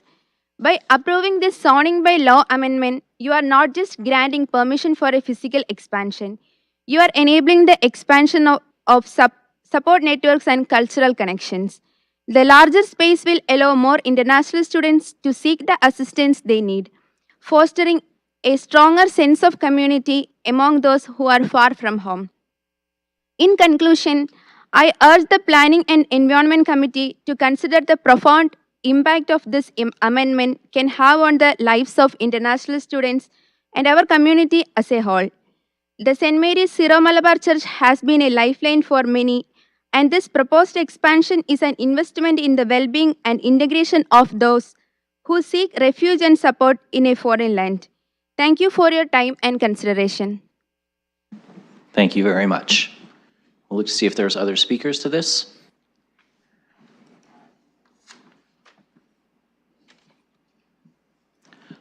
Welcome, sir. with the other speakers, if we can just get your name, your address if you wish, and then you have 5 minutes. Good afternoon, everyone. My name is Joby Devasya, and my address 33 Loki Lane, and I am a proud member of our parish and the coordinator of children's activities within our church community. It is indeed an honor to address you today, recognizing the remarkable efforts you all contribute to our rapidly developing London community. Canada, especially London, stands as a diverse and vibrant community where people strive to preserve their unique cultures while seamlessly integrating into Canadian life. I extend my gratitude to our native people for their dedication and commitment, making our nation a more inclusive and reliable place for everyone. While moving from my born and brought up place to Canada, I was initially concerned about preserving my unique language and culture. However, Canada, especially London, has consistently made me comfortable to follow my native practices. My only struggle now is finding a place to bring our kids together and help them understand and follow our unique identity, allowing them to practice our beliefs and traditions. In my role as the coordinator of children's activity, I consistently encourage our young ones to embrace and celebrate their cultural heritage and unique languages while integrating with the royal tapestry of Canadian life. However, the challenge we often face is the limitation of space when planning our programs and activities. Amidst our traditional celebrations, we also actively participate in important Canadian events, engaging in activities such as visiting elders, collecting food and clothes, and organizing classes to help them learn more about our beliefs. Over the years, space constraints have posed challenges in organizing these endeavors effectively. Therefore, I earnestly request the Council's consideration and support for our application, allowing us the space to maintain our traditional and unique identity is not just an investment in our present, but a gift to the generations that follow. Thank you for your attention and consideration. Thank you, sir. And I did check with the clerk. We don't have anybody waiting on Zoom for this one yet, so I'm going to continue with the gallery, and we'll look for the next speaker to this. Welcome, and if we can get your name, address if you wish, and then you'll have 5 minutes. Yeah. Good afternoon. My name is Don Matthew, and my address is 2774 Tocala Trail. Dear members of the City Council, I am here to support the ZBA application with reference to 150 King Edward Avenue as a place of worship. I stand before you today as a 20-year-old Canadian with roots deeply embedded in the rich tapestry of Indian culture. Growing up in this diverse nation has been an incredible journey, and my experiences have highlighted the significance of having a community-based place of worship for individuals like me. Such a space serves as a beacon of diversity, unity, and a nurturing ground for lifelong relationships.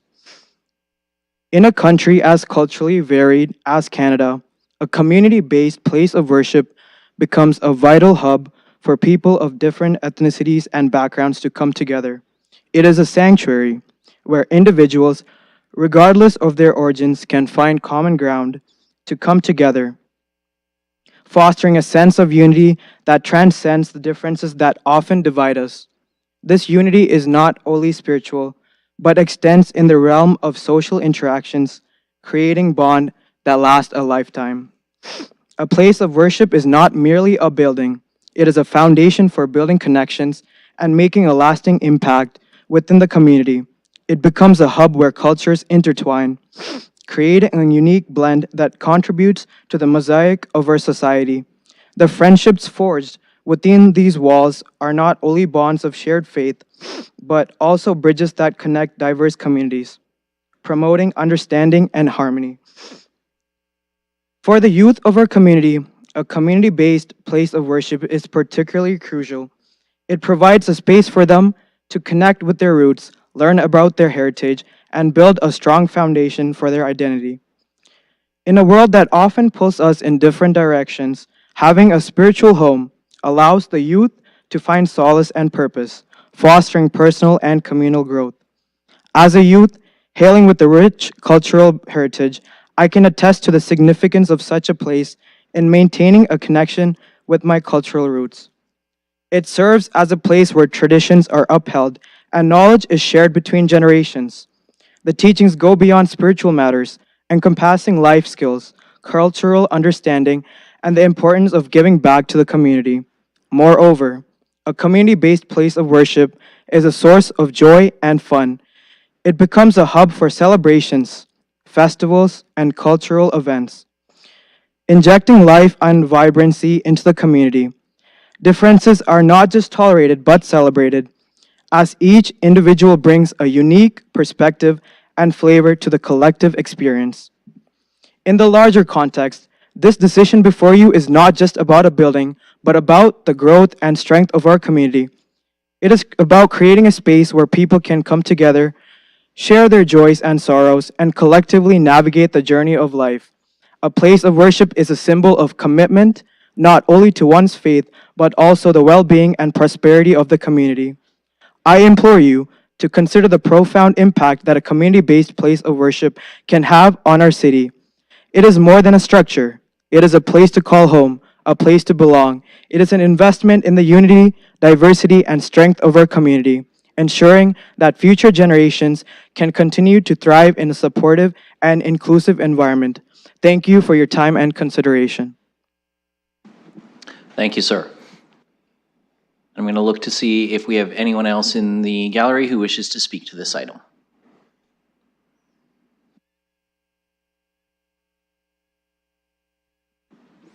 Welcome to council chambers. And again, if we can just get your name, address if you wish, and then you have 5 minutes. My name is Leanne Jimmy, and I reside at 812 Zafman Circle, London, Ontario. Ladies and gentlemen of the Planning and Environment Committee, good afternoon, and thank you for taking the time to hear us speak about this.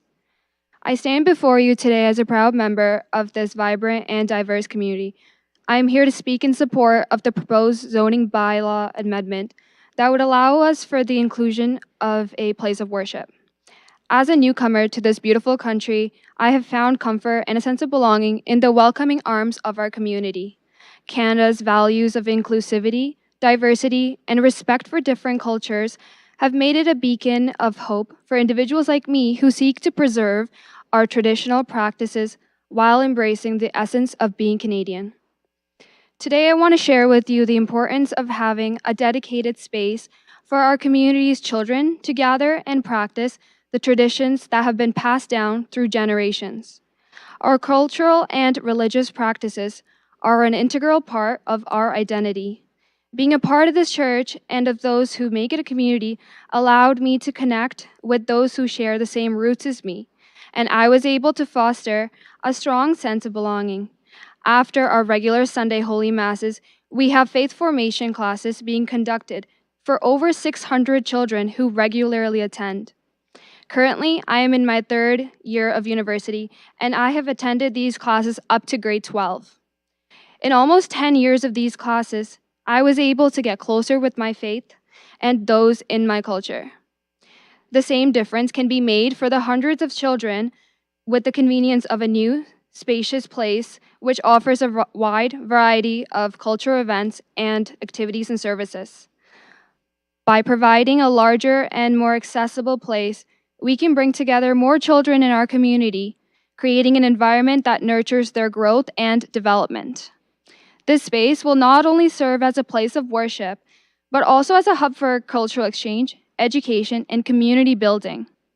In embracing this amendment, we're not only honoring our heritage and culture, but also contributing to the rich cultural fabric that makes our community uniquely Canadian. This community allows us to stay connected to our faith, cultural traditions, and motivates and accepts others who wish to be a part of something great. I urge the Planning and Environment Committee to consider the positive impact that this amendment can have on the well-being and future of our community. By allowing us to establish a place of worship, you're not just approving a change in zoning, you're endorsing a commitment to diversity, cultural preservation, and the well-rounded growth of our children. Thank you for your time and consideration. Thank you very much for your comments. And we'll look to see if we have any other speakers to this item. And I'm going to ask the clerk to just check Zoom in case we've had anybody join us late and see if there's any other speakers. And we have no one waiting for us on Zoom. So I will look for a motion from committee to close the public participation meeting. Moved by Councillor Rahman, seconded by Councillor Frank, and we'll ask the clerk to open that vote.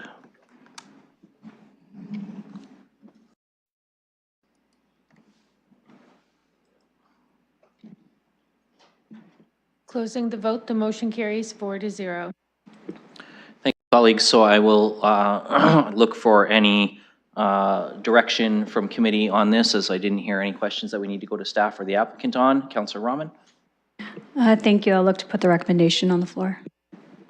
And that's seconded by Councillor Frank. And I'll look for any speakers to this. And I'll note that the ward councillor is with us. So we'll go to Councillor McAllister.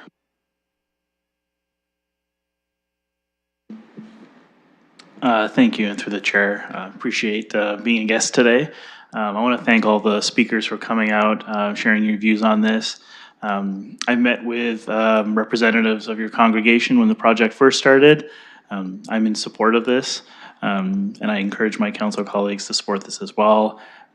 This plaza has sat empty and underutilized for quite some time, and it would be nice to see it used. I really appreciate in terms of the words you spoke today and how much this property in terms of the value and what it means to you as a community, and I'm sure you'll add to the community as well. Currently, this congregation is actually just a bit further up on King Edward right now, so you don't have that far of a move to make. But I'm really excited to see new life breathed into this property, and I think it'll be a great addition to the community. So I'm in support of this. Thank you. Thank you, Councillor. I don't have anyone else on the speakers list. Councillor Rahman. Thank you, and through you, I just wanted to thank community members for coming today and providing their comments, as well as to the applicant. Very supportive of this recommendation. Just one question, perhaps to the ward councillor, if that might be permitted, and that's just regarding transit and whether or not there is transit and adequate transit to this location. Well, we can go to staff, although I'm not sure that they might have those routes, but certainly if the ward councillor wants to comment on that, we can certainly see if he's got any comments to share as well. Councillor McAllister, we'll go to you first. Thank you, and through the chair, appreciate the question. Don't know the LTC routes off the top of my head. I do know in terms of place of worships that has been an issue in terms of routing, getting the necessary buses, especially on days of worship. I will defer to staff in terms of if they have any further comments on that. But I know those can be challenges. I do recognize, though, that one of the reasons that this location was favorable to that community was also the added parking, because I do know at their current location that is an issue right now, and that this would be well utilized in terms of attendees being able to park on the site. Thank you, and we'll go to our staff who do have some information to provide us. Thank you. Through the chair, the intersection of King Edward and Thompson Road actually has a stop on the Line 1 bus route. Thank you for that.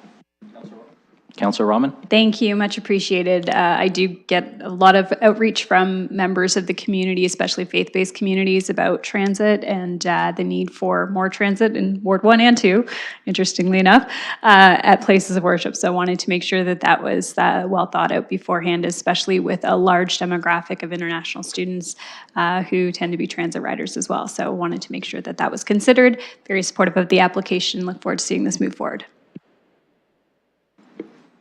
Okay, now I have no one else on my speakers list, so I will ask, Councillor McAllister, I'll come back to you.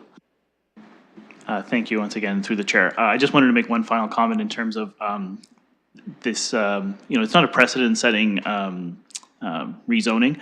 I'm reminded of another one in my ward in terms of repurposing another commercial property at Pond Mills Square. Impact Church moved into the former Zellers there, and they well utilized that space. So there is a past precedence in terms of this working well, and yeah, once again I support this, and I'm looking forward to seeing it come to fruition. Thank you. So I'm just going to check to see if there's any other speakers. Seeing none, I will ask the clerk to open the vote.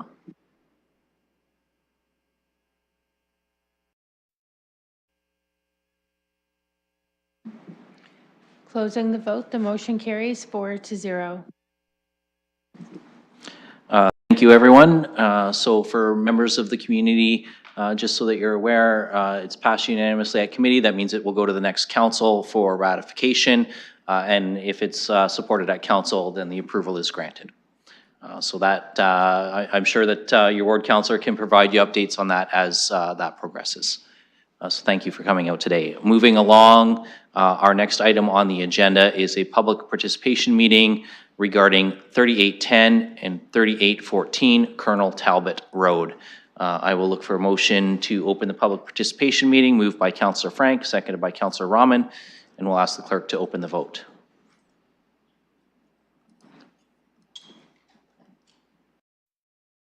Closing the vote, the motion carries 4-0. Thank you, colleagues. I'm going to look to see if the applicant is with us to speak to this application.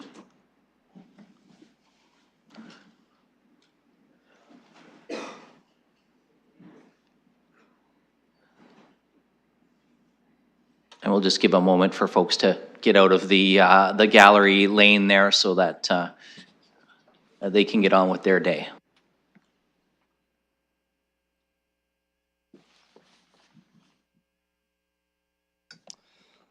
Thank you. We'll just make sure that the mic's on. And if you want to just give us your name and proceed with your 5 minutes. Thank you, Mr. Chair and members of the committee. My name is Nick Dijak. I'm a planning consultant with Strict Baldwin Moniz. I've been retained by the owner and applicant to handle this rezoning application. And I just want to mention that, I promise I'll be brief, that this application has been ongoing for quite some time. I believe I started on this project in early 2021, so it's 3 years in the making to get to this milestone. Several iterations of design changes and technical review have been underway, and I appreciate some of the comments that were made today and considerations that will need to be made in the next step of the process through site plan approval. And we are currently ongoing and doing some of the technical review and engineering as we speak. So I just want to make that clear, and I do want to help make it clear that we're very thankful for staff's help on this project. It's been a long time coming, and 3 years of going through policy changes and just provincial changes and altogether. It's been really appreciative, and I could use all the help I can get. So it's thank you to everyone that's been involved in the project so far. Lastly, I do want to just mention that the report, we're supportive of it, recommendations. We are very confident the holding provisions that are being implemented could be resolved. The lane owner has been involved in the engineering and the improvements planned for Colonel Talbot Road from Pack Road down to Lambeth quite some time, so we're fully aware that the servicing in this area is required, and that is currently underway and hopefully constructed imminently. And the last one for the RSC, I have been speaking with the owner on that, and we have reviewed the report. We're confident that that is not an issue. The site has not been used for industrial uses previously.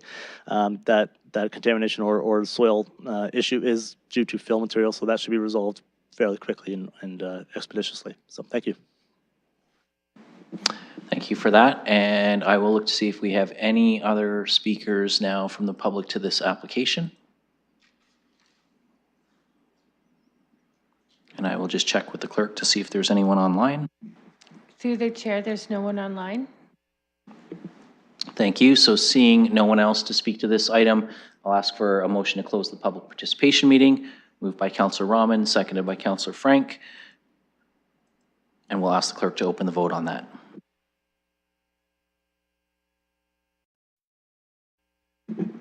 Closing the vote, the motion carries 4-0. Thank you, colleagues. So we'll look for any motion to move this application in a direction. Councillor Frank? Yes, I'd like to move the staff recommendation, but I did circulate a couple draft amendments to site plan authority, and I'm happy to read them out as the clerk gets them up. Okay, wonderful. So just at the bottom where it says incorporate a high degree of glazing and architectural detail, I've included the term bird-friendly before glazing. And then below that, incorporate 5% EV chargers for required parking spaces, in brackets, roughed in or complete level 1 or 2. Reminder, level 1 is essentially an electrical outlet. Then the next, ensure 50% native plants and no non-native species planted.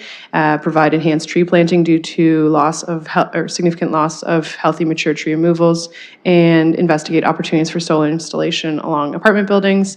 I've brought these in the past, and they're similar in nature. And of course, as we all know, nothing is binding at SPA, but it is direction for at least that to be considered where appropriate. Okay, so that's been moved. And we'll look to see if there's a seconder for that.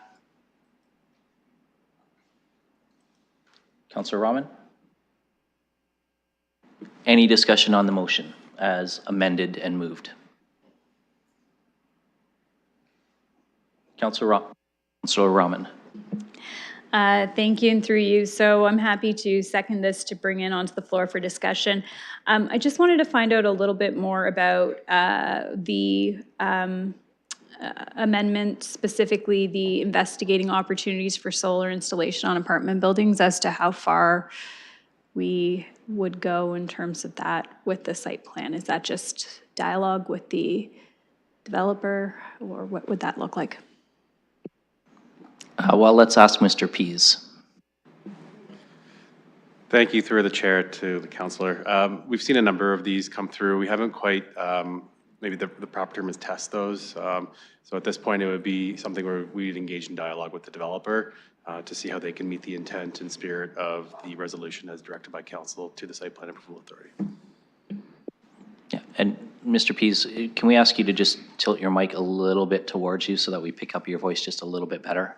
You may not have to lean in quite as much as we do with these new ones, but with it tilted away from you, you were just a little bit quiet there, so I suspect folks in the gallery may have had a hard time hearing.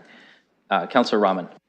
Thank you, I appreciate that. So just to repeat what I said for Mr. Wallace and others that maybe didn't hear me, I was asking specifically about the solar installation on apartment buildings as part of the amendment and what that meant in terms of that discussion at site plan.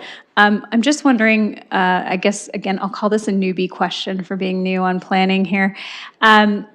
When we have the developers in the gallery here ready to answer questions and we have amendments, is it okay to ask them questions about the amendments? So procedurally, we have typically, when there's technical questions, we have allowed staff or the applicant to respond. So if you did have questions for the applicant specifically on the amendment, I would allow that because that's been our past practice. Thank you. And since the developer, the representative is here today, with the amendments that are proposed, are these things that have been contemplated by you already? And we will go up to Mr. Dijek to see if he can comment on that for us. Thank you, through you, Mr. Chair. A number of these design comments that come through aren't really contemplated because we're focused on the zoning and making the built form work. The electrical and mechanical equipment and that kind of the glazing isn't really kind of thought out until we get to the detailed engineering phase. So as we get into the site plan process, even that hasn't fully been thought out yet. So it's not until you get to the permitting phase where you actually look at electrical equipment, that kind of thing, that it really gets to the nut and bolts of the application. But that is to say that some developers and some applicants actually want to facilitate some of this kind of improvements or enhancements to the building. It does help, perhaps if they're looking for some funding from CMHC or other requirements. So I wouldn't say no, but I wouldn't say that it's been fully thought out yet. Councillor Rahman. Thank you, and I appreciate your feedback on that and the fact that that contemplation hasn't happened yet, and see the value of having these as pieces of the conversation at site plan. So supportive of this amendment. Thank you. Thank you, Councillor. Councillor Hopkins. Thank you, Mr. Chair, for recognizing me. This application is in Ward 9, and I'd just like to make a couple comments. Thank you, Councillor Frank, for those amendments. I do have a question through you, Mr. Chair. There's a significant amount of trees being removed. I think there's about 80 or so of them, and if someone could just speak to the tree protection plan, and specifically with how the boundary trees are going to be dealt with. I know that's a site plan, probably conversation, but I think it's important that we understand the amount of trees coming down and what the plan looks like, is my question. And we'll go to staff for that. I'm not sure which of you wants to take that one, but If I may? I think because it was to the tree protection bylaw, we should hear from staff first, although if staff indicates that they're happy to have you comment on that as well, I think that's appropriate. But we'll go, and I saw Ms. O'Hagan nodding. Was that we have some staff comment, or that we should go to the applicant?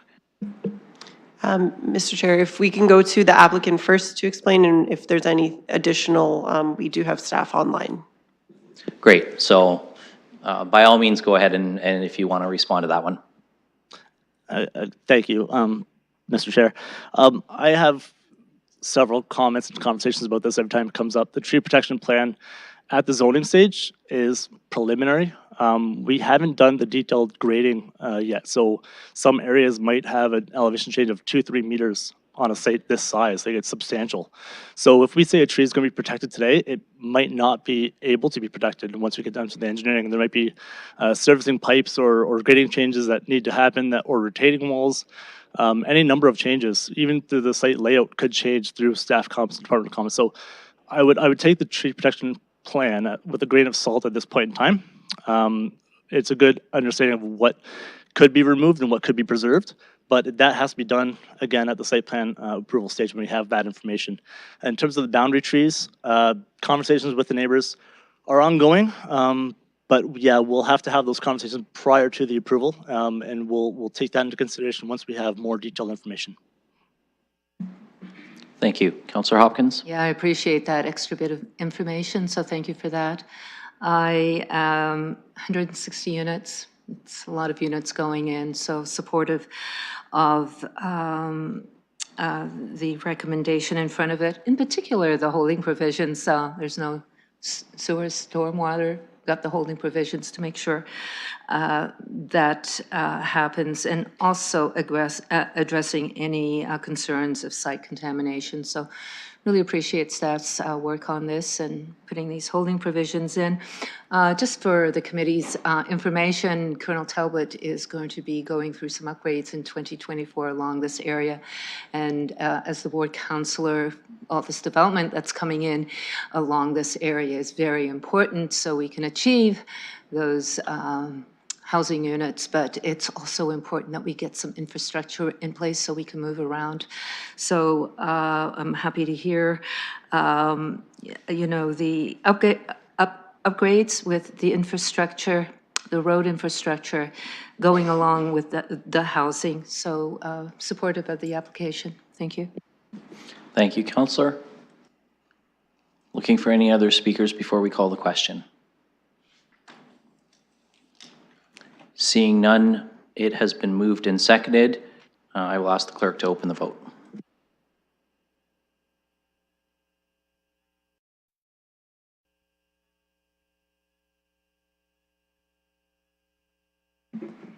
Closing the vote, the motion carries 4-0. Colleagues, moving along, the next item on the agenda is a public participation meeting. This is item 3.6 with regard to 3055 Dingman Drive, Roxborough Road, and 4313 Wellington Road. I'm going to look for a motion to open the public participation meeting, and this one's moved by Councillor Frank. And just to mix it up, Councillor Hillier, did you want to second that? And that's seconded by Councillor Hillier, and we'll ask the clerk to open the vote.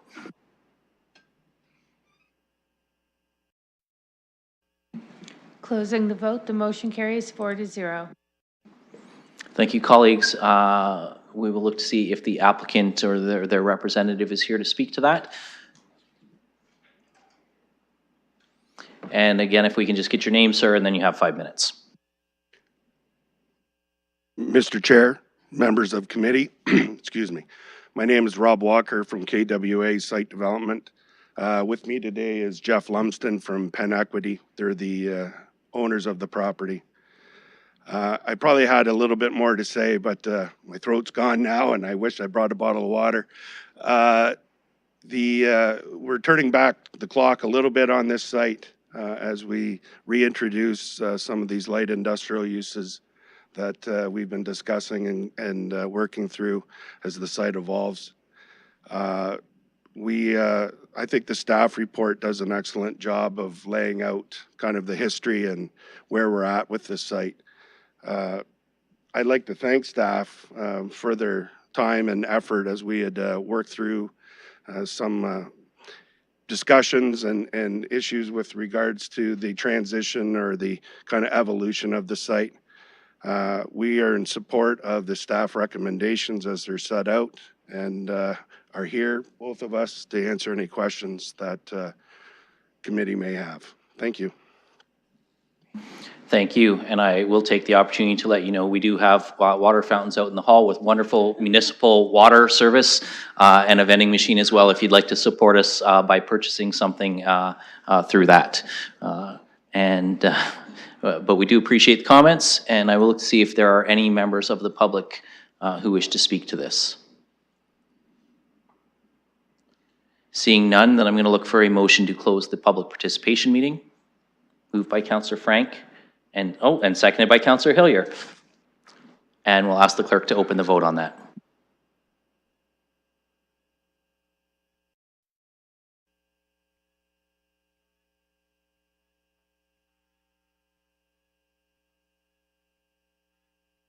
Closing the vote, the motion carries 4-0. Thank you, colleagues. Before we move into debate and motions and questions and comments on this, I did want to just note in the event that colleagues missed it, that there was a replacement page to the staff report. It was included in the added agenda, and when it is, the change is when we're looking at the analysis, the light industrial LI1, which was in the report as item D, manufacturing and assembly industries, that has been struck from the report. So I just wanted to draw your attention to that minor change to the report as originally circulated and corrected in the added. And now I will look to see if we have questions, comments, movers for the motion. The ward councillor's here, so I will go to Councillor Pelosa first. Thank you, Mr. Presiding Officer, for recognizing me as I'm a guest at your committee, though the ward councillor. Thank you to staff and the applicant for this, as there's been lots of excitement, lots of disappointment over the years. Residents are still hoping, if we say no to this, that the IKEA will come, which is not the opportunity before us. So overall, I'm in support of this application. It is serviced, it's prime development land with great potential, very visible from the highway coming in as we discuss and roll out our bus rapid transit corridors. It's the Wellington Gateway. Lots of opportunity here for regional transportation connections into this area, including hopefully some connections in with St. Thomas and park and rides that are still yet to be decided. My only concern with this is the opportunities for self-storage. I believe self-storage is not the best use. I know it's currently permitted under the commercial and industrial. I would like to see it withdrawn for self-storage establishments, realizing this is very visible from the highway coming in and is within the staff report of a request that they had of just keeping that in mind through the development of this site. But we do have neighboring municipalities just down the highway who did allow self-storage, and it's one of the first things you see coming into their city. And I do believe that London has more potential than self-storage facilities, as well as we recognize that this is the gateway into the city. And when we're attracting development and residents and visitors, that I believe the site has more opportunity than that. I know it is a larger site, so that is one question or my comment there, and my other one is more technical to staff about this property. I don't know if you want me to hold that one until something goes on the floor, or? If you have a technical question, we can deal with that now. Okay, thank you. This one is more from residents, as this property is large and we know the Costco already moved. The side roads are not built out on this parcel of land, but the stop signs are already up on it. And some residents maintain speed, some slow down, some stop. And residents are just concerned, realizing it's not assumed by the city, of just legally with the stop signs being up and not being enforced and people not stopping, road traffic concerns, and whose provision is that and how can that be addressed? Well, let's go to staff for a response on that. And I greatly appreciate the question, Councillor, because I visit that Costco and have had the same question. I'll try to speak closer, Mr. Chair. The Roxburgh Road extension that extends beyond what was kind of formerly a terminus where the old Costco was will be maintained as private land. It won't be assumed as a city street. The stop signs that are there, well, in some respects, comical because there are no side streets coming off of it at this point, are intended to facilitate the future overall development. They're meant to be traffic control measures that were put in place through many conversations between the applicant, the city, and including MTO as well, for traffic calming and traffic management. I don't believe anybody from transportation is on the line, but my guess would be that those would not be under the jurisdiction of the Highway Traffic Act, but they would still be managed through complaints dealt with through various avenues, whether it's through the city or to the developer that's in themselves. So that's the short version of a very long answer. Thank you for that, and recognizing that there might be an opportunity for follow-up before council to transportation staff. That's, I think, the best we can do today. Councillor Pelosi, did you have a follow-up to your technical? Yeah, just thank you for that. As residents, we're concerned as we have a lot of residents coming from out of town. Some are local Londoners, and we welcome Londoners from across other wards in the city. And sometimes you find your fellow councillors there, as that's where I am. Just, it's a safety concern. Residents just want to know, do we have to stop? And then certainly if there's a stop sign, some people are stopping. It's a concern. So yes, just looking to, hopefully that there'll be a member committee looking to move staff's recommendation with provision, realizing this is a high quality gateway image along the 401 East and Wellington South into the city, that self-storage not be permitted. Thank you, Mr. Chair, for recognizing me. Thank you, Councillor. And I'll just underline that you and I bumping into each other at Costco does not constitute a meeting of council. So I'm going to look to see if there is a mover and or a seconder for any particular motion. Councillor Rahman? Thank you. I'll look to move that with the light industrial self-storage establishment to be removed from the permitted uses. Thank you. And I think Councillor Pelosi has provided some language to the clerk in advance, hoping that there might be a mover. So we'll let, Councillor Frank, you were indicating you're prepared to second that? Okay, so that's been moved and seconded. I'm just going to ask for folks' patience for a moment while I make sure that the clerk has the language that was forwarded.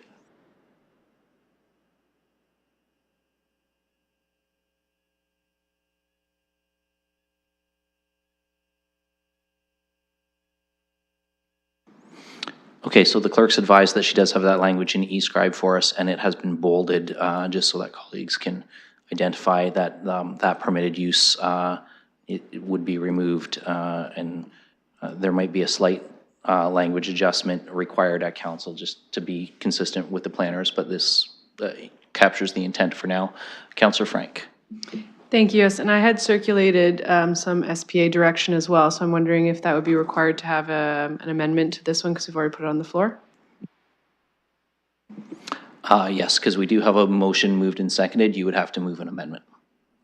Wonderful. Okay. Well, I am happy to support removing the self-storage option.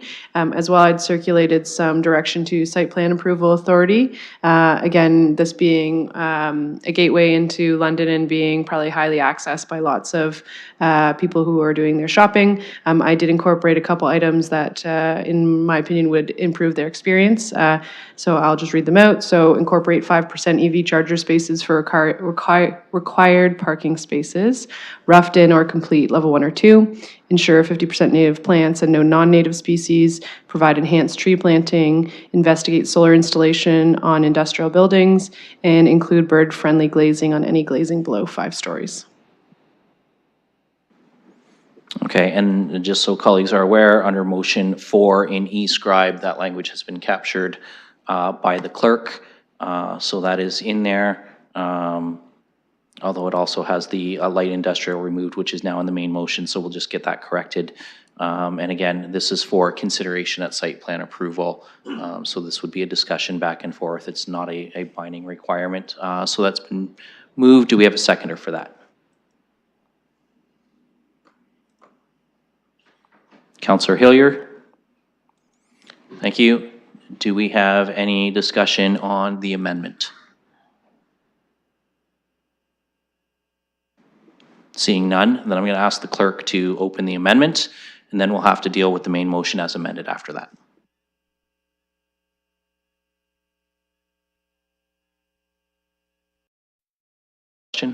Thank you, and through you. Can these be split?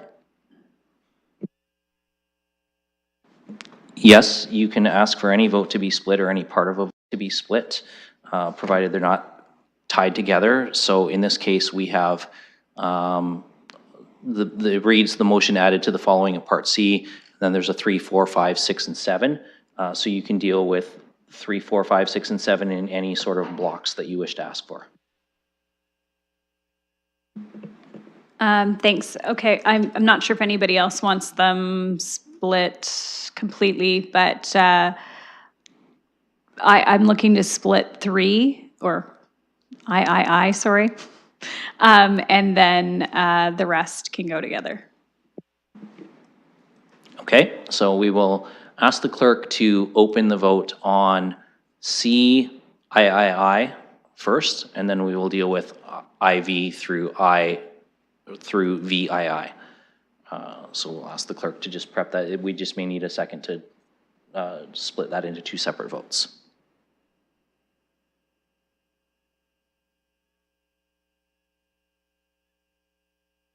And while we're waiting for those votes, Councillor Rahman, go ahead.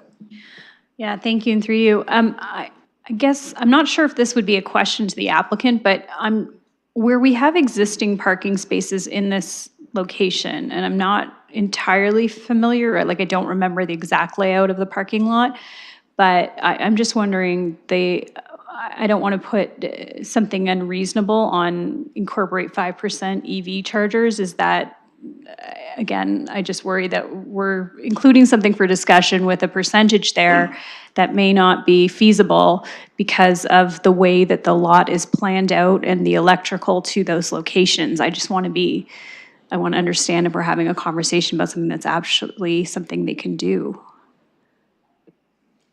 So I think before we ask the applicant for comment, I'm just going to go to Mr. Pease in regard to site plan approval to maybe expand on how they have a discussion with the applicant when there's a percentage and whether or not something in the middle or something lower might meet, or in fact, in some cases, it might not be able to be met at all. Mr. Pease, can you just walk us through, and I recognize with this being a early PEC for Councillor Rahman, some of us have had a little more experience with this than others, so if you can just help us with this one.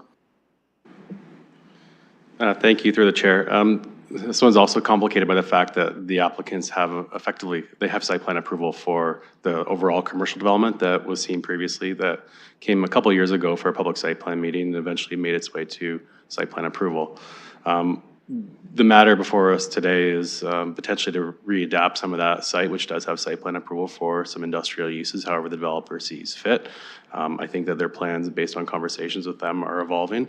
So in terms of any of the direction that's provided to the approval authority, it will be measured depending on the circumstance and how they see that they're going to adapt their proposed amendments over time. It may be something that's within the scope of the area being revised. If it's a larger area, there'd be obviously more impact and more regard for some of the requests of council through the resolution. So while I don't have a specific number, a lot of these conversations that do happen as a result of council resolution are quite I guess pointedly, a bit of a back and forth, a dialogue, to try to come up with a compromise, which I mentioned earlier, which meets the intent and spirit and goals of what council is asking the approval authority to consider. Thank you. And I'm going to allow the applicant as well, if you want to add any comment to what we've heard from staff with regard to the site plan approval discussions.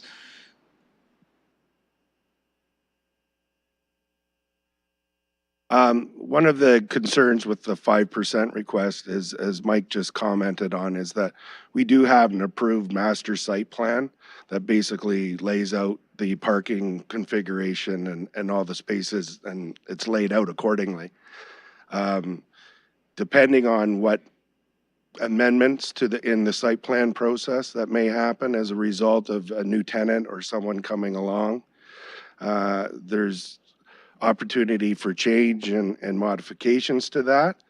But generally speaking, as a planner that represents retailers across the country, the 5% doesn't sound significant until you get into the hundreds of thousands of square foot buildings and you start talking about 500, 600 spaces required, and we start talking about 25, 30 EV stations on some of these lots.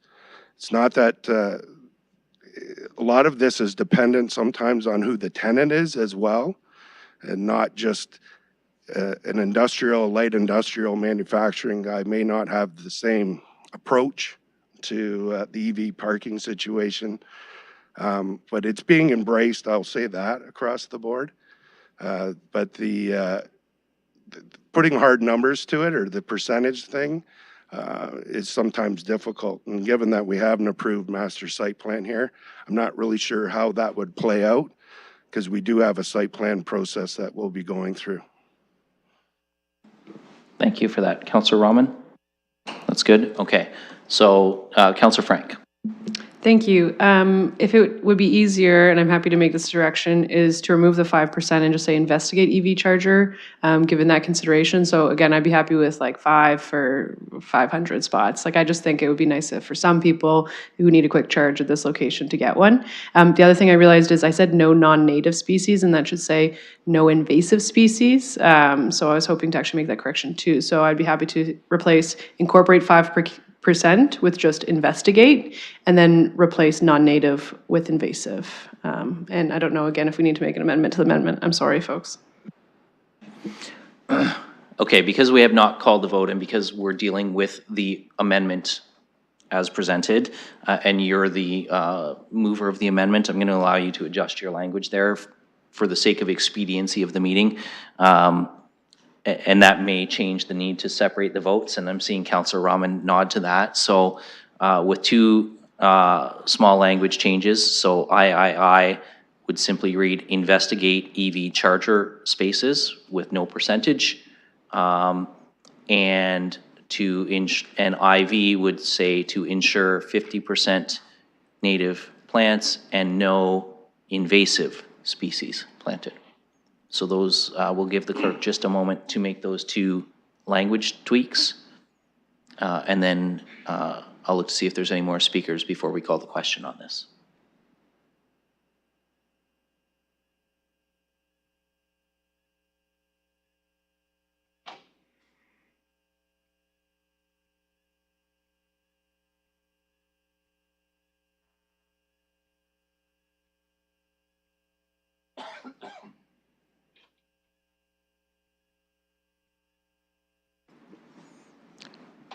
Okay, so if we refresh our screens, motion 4, that language has been corrected.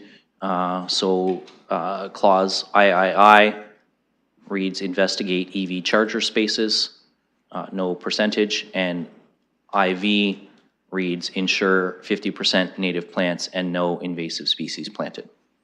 So those changes have been corrected, and I'm going to look to see if anybody wants to be on the speakers list before we open the question. Seeing none, I will ask the clerk to open the vote on this now.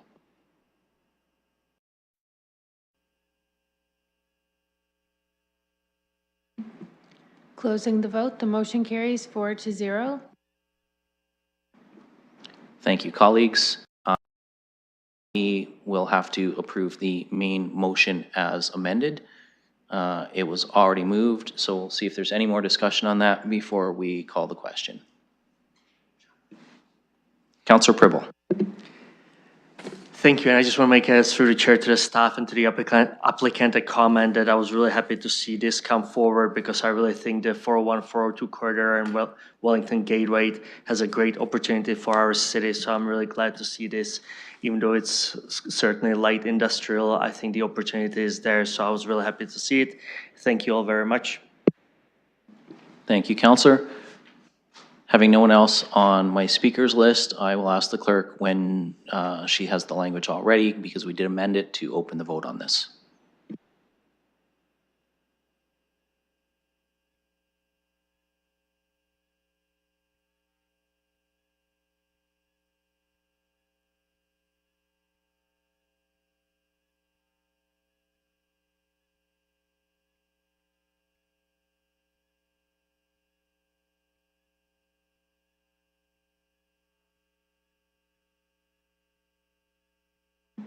Okay, and that is now open for voting.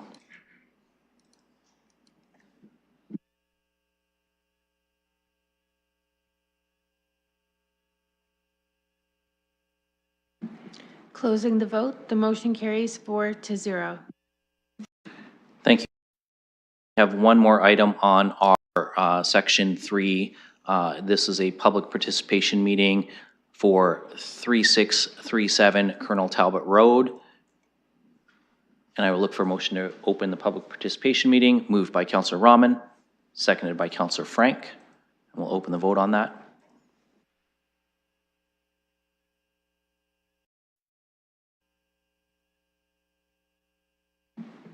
Closing the vote, the motion carries 4-0. Thank you. And Mr. Dijik, we'll go to you again. Yes, thank you, Mr. Chair. It's me once again, Nick Dijik from SBM, retained by the owner to be the agent on this application. Before I get going, I just wanted to comment on the EVs discussion. If I'm not mistaken, I'm also told recently on the application that the EV parking spaces are above and beyond the required parking. So if the EV parking is required, that wouldn't count toward your minimum required parking. If I could just get that on record, that would be great. But, do you mind if I, okay. For this application at 3637, the intended development is to retain the single-family home, wonderful single-family home on Colonel Talbot, and then fill the lands in behind with townhousing. Again, this project has been underway for a number of years. We support the recommendations, except there is a recommendation for refusal on 3 site-specific provisions for the R1 zone, which we do not agree with. The specific provisions are to permit a front yard, or garage within the front yard, reduced frontage or front yard of 4.5 instead of 8 meters, and that garage doors should not face the Colonel Talbot Road. These provisions were included in the proposed zoning for 2 reasons. 1, to acknowledge the existing single garage within the front yard, and 2, to allow for another accessory building to be located in the front yard. The intent of the refusal from staff in the staff report is referring to London plan policies, which I've reviewed, and I found 2 that are likely what they are referring to what was it here? Streetscape and site layout. So what I found, policy 222A, which states the proportion of the building and street frontages used for garages and driveways should be minimized to allow for street trees, on-street parking, pedestrian and cycling streetscapes, and site layout policy 260, projecting garages will be discouraged. So I don't believe that those 2 policies themselves kind of acknowledge that this site has some context to it. It's not a typical suburban development where we have snub-nosed garages along the entire street, creating a streetscape that is undesirable. If you look at your figure 2 within the staff report, it shows the street view of the existing single-family home, quite substantial. The current accessory building to the left of the house is out of view, out of sight, doesn't create any sightline issues or pedestrian conflicts. The proposed location would be east or to the right of the building. Again, would be screened by a wall that is located along the entire street frontage. and has a gated driveway. So there would be no impacts to pedestrian or vehicle conflicts at Colonel Talbot Road.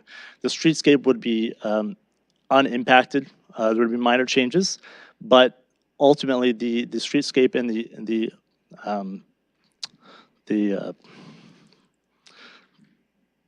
what's the word I'm looking for? The way that the driveway operates at Colonel Talbot would not be altered in any way. So I recommend that these provisions be included and be approved with the proposed zoning.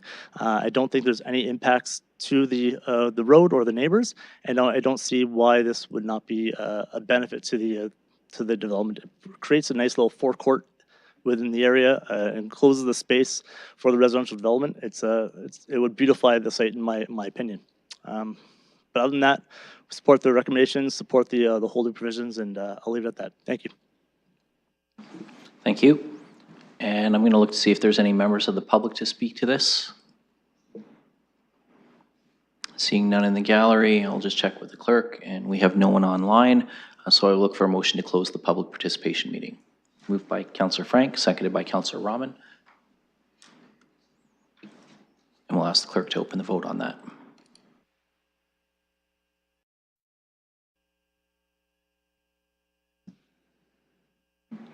Closing the vote, the motion carries 4-0. Thank you, colleagues. So we've heard the applicant's presentation. You've got the staff report before you. I'm looking to see if committee wants to provide some direction on this.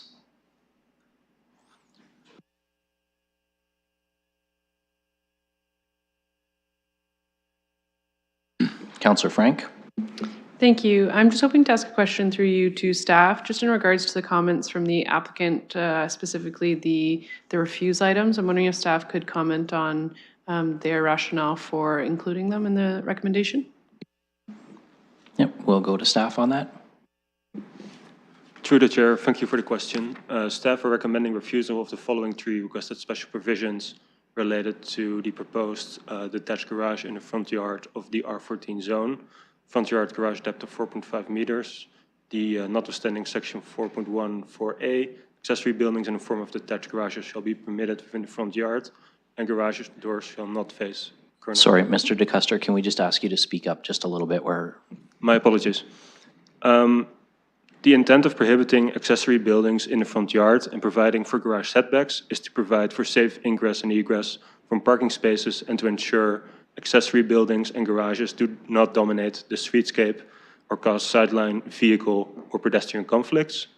It is the opinion of staff that there are alternative configurations of the property that could accommodate a new detached garage elsewhere on the property and in a manner that does not cause adverse impacts on the public street or to the safety of site users.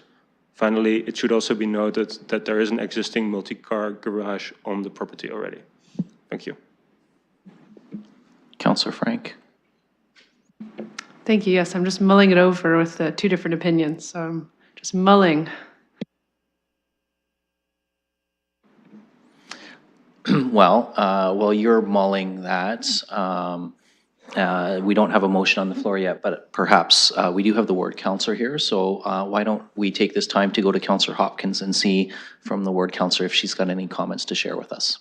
Thank you, Mr. Presiding Chair, for recognizing me again. And as Councillor Frank is mulling this over, my question, maybe through you to staff, would be, are there other options for this applicant to move forward with getting the detached building approved through other processes? Well, let's ask staff for the answer on that. Mr. DeCuster. Through the chair, thank you for the question. 2 possible ways are either through a minor variance application at the Committee of Adjustment or by reconfiguring the site plan through the site plan approval process. Thank you for that information. If I may, Mr. Presiding Chair, I just want to make a few comments, but I do have a few questions. And I'd like to just go back. This is another development, just up from the previous development that we just approved. And I did have a question around the tree protection plan.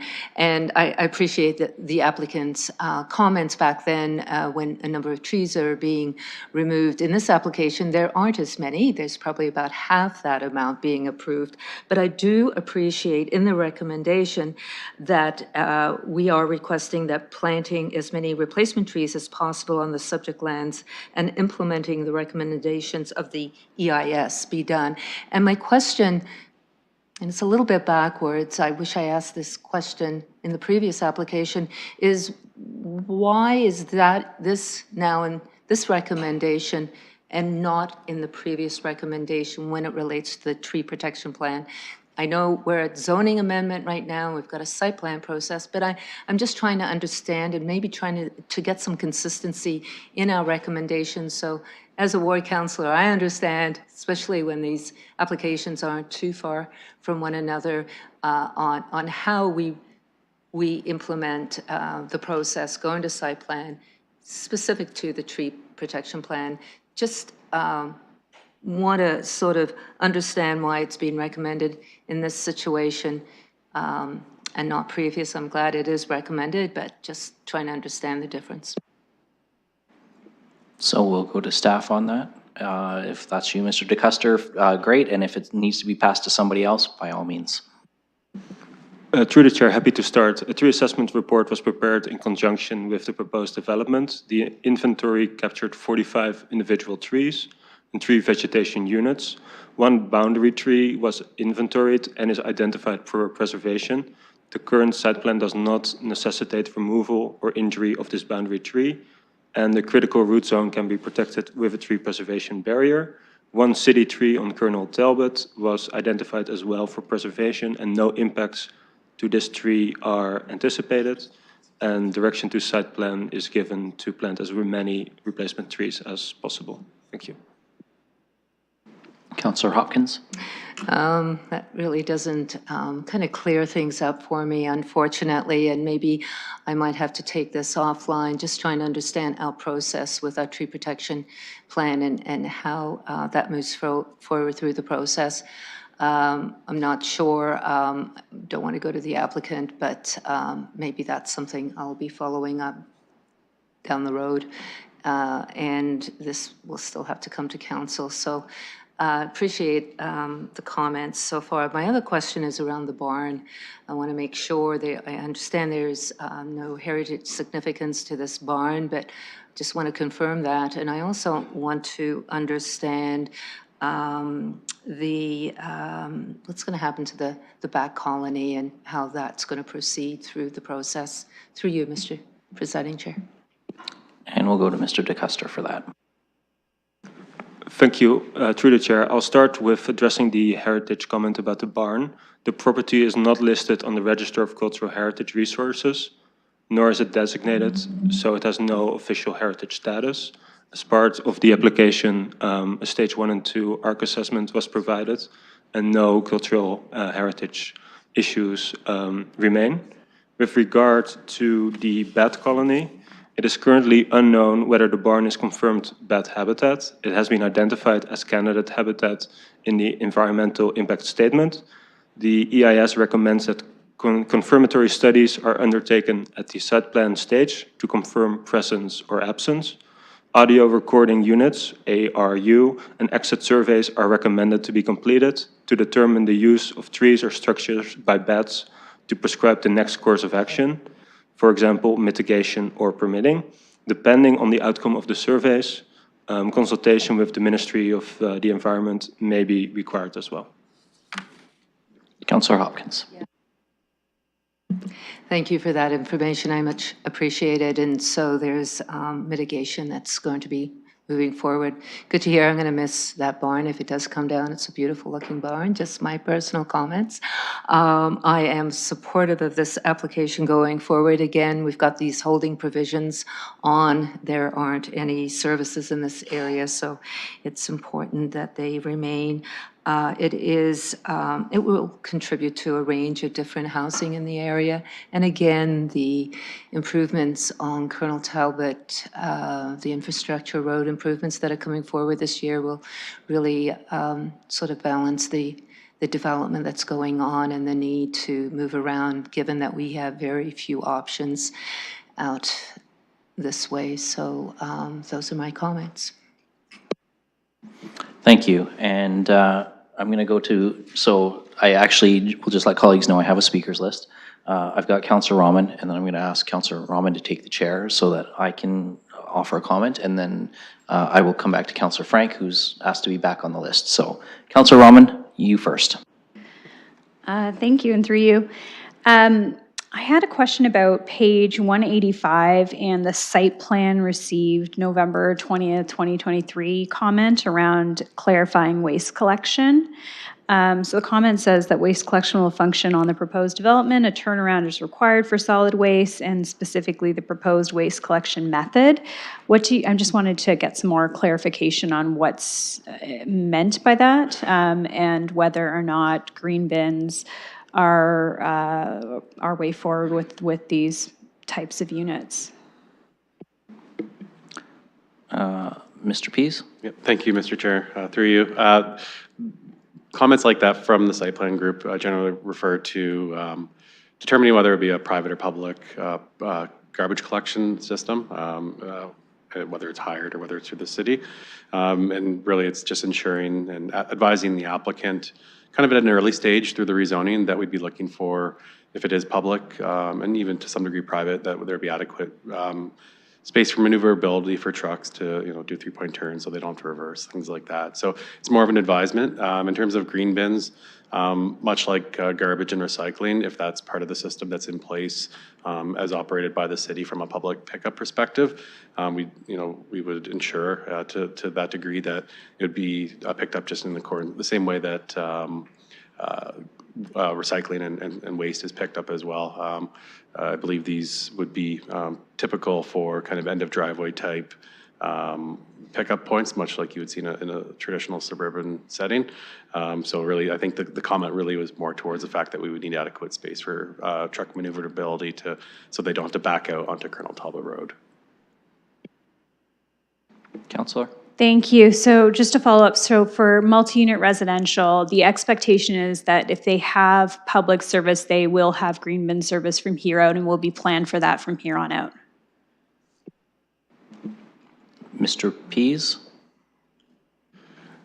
Through the chair, unfortunately, I don't have someone from solid waste here to advise of kind of that standard. We work with them, and at this point, we haven't really gotten to the point of multi-res and high-rise development for contemplation for green bins, but something that we're picking up as part of our, I imagine through our site plan control bylaw update that we've been working on as part of our work program. Councillor Rahman? Thank you.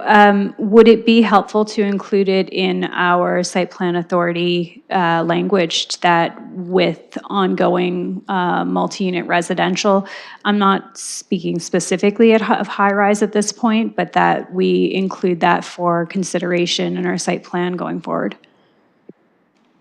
Mr. Pease? Thank you. Through the chair, I think at this point, on a one-off basis, I would suggest it may not be desirable to have that in this case. I would take direction. We circulate our solid waste group on all site plan applications and consultations. If they have specific comments on a site-specific basis, they'll provide that to us to accommodate any of their needs for green bin recycling or solid waste pickup. I'll leave it at that at this point. Thank you. Councillor Rahman? Thanks. I'll leave it there for now, but I would like to make it known that I do think it's important that we're making this consideration now at this point, that we are planning for multi-unit residentials to have green bins going forward. This is the way we're headed. This is part of our strategic plan. We're way behind already on doing this, and I think it's important that we're planning for the future appropriately and making sure that the buildings that we're building and things that we're approving now have that in consideration. Thank you for that. And Councillor Rahman, I'm going to ask you if you can take the chair so that I can offer some thoughts and perhaps a direction too. Thank you. Acknowledging I have the chair, and over to you, Deputy Mayor Lewis. Thank you. So I'm going to try not to give a long preamble, but I am going to put something on the floor since everybody seemed to be thinking about it. I've mulled it over as well. First of all, I appreciate this infill. I'm glad that I had the opportunity to speak to Councillor Hopkins yesterday and find out that Colonel Talbot Road upgrades are already in the works, because I was quite aware that we were approving townhouse clusters and some apartment as well on 2 applications today, and that cumulative effect starts to come into play.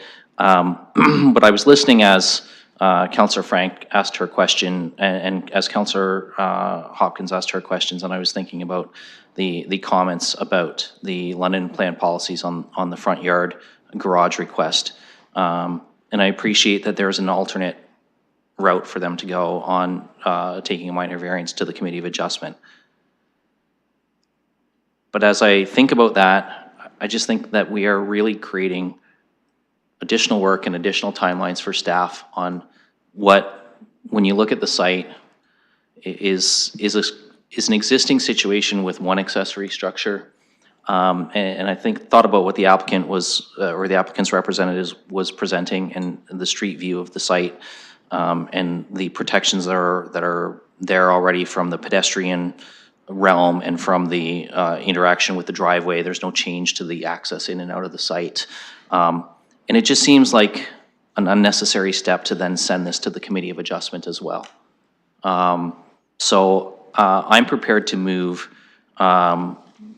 the staff recommendation with the change to Clause B, which is the special provisions for a detached garage. Instead of it saying be refused, just to say be approved. I think when we listened to the spirit and the intent of why these London plan policies are there, I don't think that approving this violates the spirit and intent of those. So I'm prepared to move that. I don't know if I have a seconder or not, because I have been thinking about this as I listened, but that's what I'm prepared to put on the floor. Thank you. Recognizing that I have the chair, I'll acknowledge Councillor Frank next before returning. I guess you've moved a motion. Oh, I can't see. Councillor Hillier. So I'll go to Councillor Frank and then to Councillor Hillier, if that's okay. Oh, he's seconding it? Okay, thank you. He's indicating a second. So we now have this on the floor. I will go to Councillor Frank. Thank you. And I have a question. I think it would be through the chair to the applicant, perhaps. I pulled up the map and I am checking it out. So it looks like this, the R114 zone is an existing very large house with an existing 3-space garage. And I'm just wondering, with this proposed 3-space garage, to your knowledge, are all 6 spaces dedicated for cars, or is one of these garages being used for some sort of purpose for the townhouse units? If the applicant has that knowledge, I was curious as to the purpose of the garage. Thank you, and I'll go to the applicant. Through the chair, the purpose of an accessory building isn't quite dictated through the zoning bylaw. From my knowledge, it would be used for the single-family home. It wouldn't be used for the townhouse development.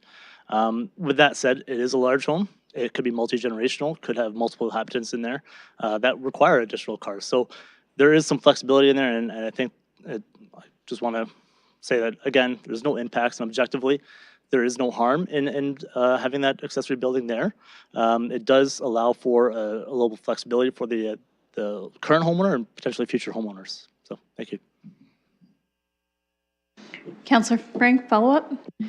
Yes, thank you. I also want to quickly follow up on the comment made at the very beginning. My understanding is the additional 5% EV charging does not mean you have to do more parking spaces, but that I will verify with staff. We had a different application and that was the case with that one, so irrelevant to this. But I think in my case, this location already has 3 parking spaces in a garage and 5 additional parking spaces out front. So even if it is multi-generational, that's 8 parking spaces, and then having another garage with 3 spaces. I understand the concept of accessory or additional building, but it does say proposed garage 3 spaces, and the concept of 3 spaces to me feels like it's being used for parking and not necessarily for a different accessory dwelling purpose.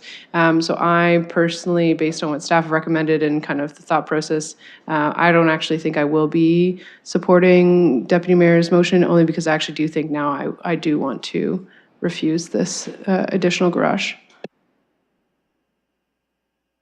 Thank you. Do I have other speakers? Councillor Hillier, I can't see you, so I'm not sure if you have your hand up.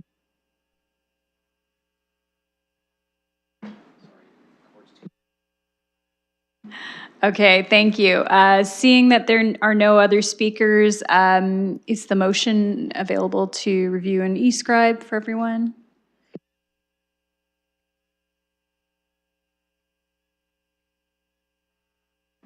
Okay, I will look to open the vote.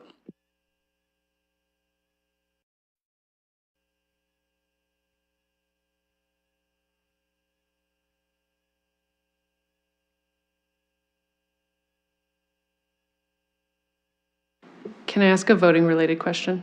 Sorry. Go ahead, Councillor Frank. So if I like A, B, and C, but if I vote no, can I put it all back on again when only, or is B on here? Oh, be approved. Never mind, sorry. I'm getting a bit confused because part B is the only one that I want to go back to the staff's intention. So I guess I'm confused. Do I vote this down? I can put it all back on, but flip it back to the staff recommendation?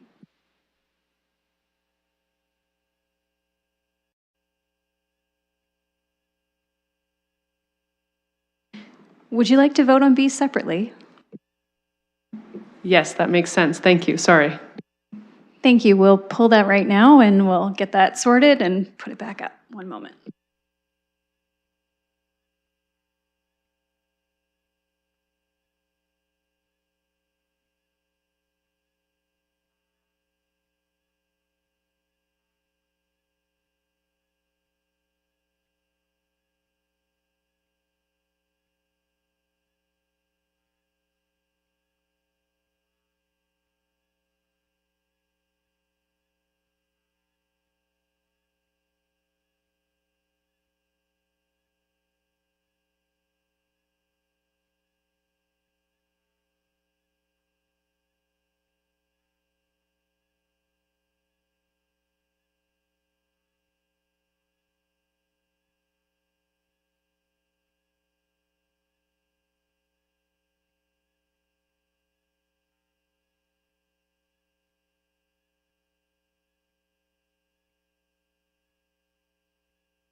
Okay, so what we'll do is we'll vote on B first and then take the rest.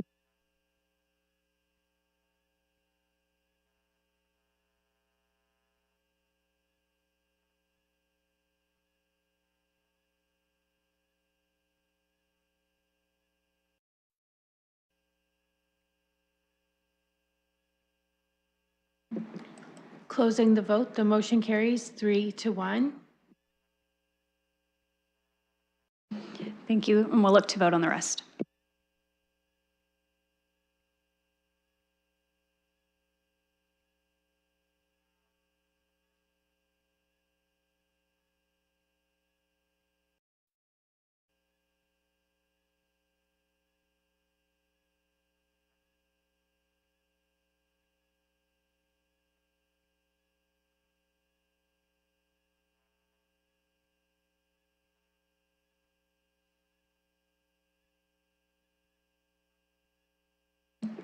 Closing the vote, the motion carries 4-0. Thank you. I will to return the chair to Deputy Mayor Lewis. Thank you, and thank you for filling in for me there.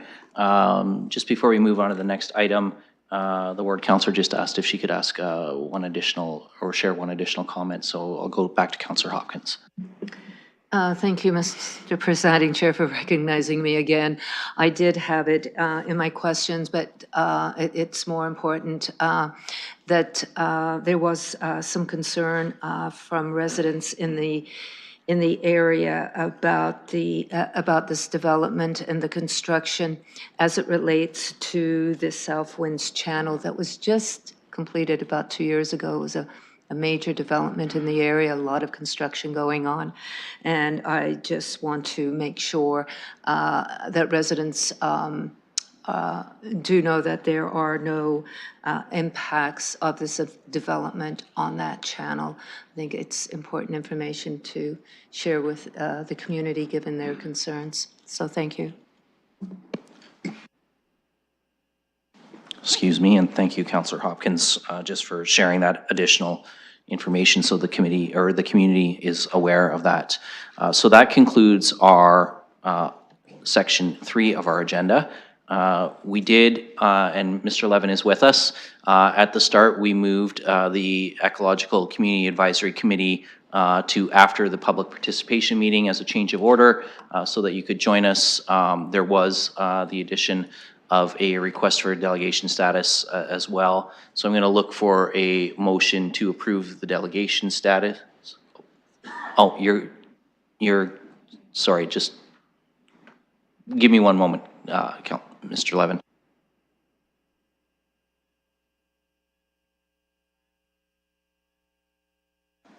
Sorry, the clerk was just reminding me we did change the rules. As an advisory committee chair, you don't need delegation status approved. So you do have an opportunity to speak to this item on the agenda from your committee. So if you'd like to join us at the microphone now, you are welcome to do so. Thank you, Deputy Mayor. I just wanted to speak to welcome Councillor Rahman to the committee because it's the Environment and Ecological Community Advisory Committee, which reports to this committee. A brief mention, we generally review environmental impact studies and do it in a timely way to assist staff, which is faced with a very narrow window to review technical documents because of Bill 23. And item 5.2 on our report references a tool we've developed to assist newer advisory committee members. Hopefully it's also helpful to members of council. And point out that our comments go to staff and are incorporated in the staff reports that you see. So practice is that you don't see our comments in total. It's simply that's how the procedure is. And I'm happy at any time to meet with members of this committee or council to give them more of a background about what our committee does, who we are. It's a technical advisory committee consisting of a number of people from the university who have PhDs or are graduate students. And I want to thank council and this committee for extending the term and as well having staff post for vacancies. We now have 4 vacancies. And I tend to recruit at the university so I get more technical people and like to be able to do that during this first quarter while professors and their grad students are in session. I also want to invite you to attend. We meet the 3rd Thursday of every month. Councillor Pribble has been attending the last couple of meetings. He heard a very interesting and involved discussion about the Byron pit secondary plan, which I think was helpful to us as a committee, but also to Councillor Pribble as a councillor who will be making a decision on that matter. Our next meeting this month will include an overview from staff regarding council's recent purchase of land for compensation lands. Also want to point out item 5.1 that's on your agenda regarding the Dingman environmental assessment. We've already had a discussion with staff. Our committee will be reviewing the documents. The motion is here before you as a process formality. And finally, I want to note in your deferred list, item 3, it's an item about a matter we've discussed a number of times as an advisory committee about a continuous quality improvement to the information that goes to new homeowners. Currently, it's from builders, but we think you're going to save a little bit of money for the builder and also provide more permanent indications. And I understand from staff it's still a work in progress, even though it said Q4 of 2023. So it hopefully remains on your deferred list as staff work through their final recommendations. With that, I'll take any questions. Thank you, Mr. Levin. And I'll I'll just look to committee to see if there's any questions before we move receipt. Councillor Frank? Thank you. One quick question through you to staff. I do know, and I'm not talking about it, but I do know that there is a budget recommendation. I'm just wondering, so as we receive that, does that then go to SPPC and Civic Administration and somehow get incorporated into the MYB discussions that we're going to have? So I can answer that for you from the chair. Communications have been sent from the budget chair and myself to standing committee chairs as well as to advisory committee chairs that all budget recommendations need to go to the budget committee. They can be put on the agenda for the public participation meeting at the end of January. Nothing that comes through standing committee reports expresses support for business cases in the budget. Those have to be done separate from the standing committees because the standing committees are not the budget committee. I hope that's helpful. So they will have to resubmit that directly to the budget committee. Councillor Hopkins. Just to follow up, and thank you again for recognizing me. I did chair CWC this morning, and we did refer the reports from those advisory groups with multi-year and budget comments to the proper department. So I'm not sure if this, we do it differently in different committees, but that was the motion that was put forward at CWC.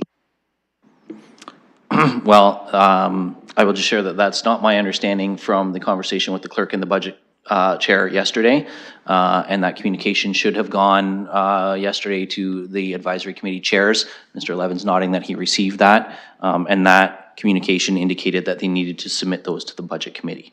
So I'm not sure why the difference at CWC this morning, but with what we're receiving tonight and Mr. Levin nodding that he received that communication, they will have to submit that to the budget committee directly. And they can come and speak to those recommendations at the PPM as well, should they choose to do that. So that's the ruling I'm going to make on that, is that we wouldn't be referring, we would be receiving. The advisory committee absolutely can submit those independent of this committee to the budget committee.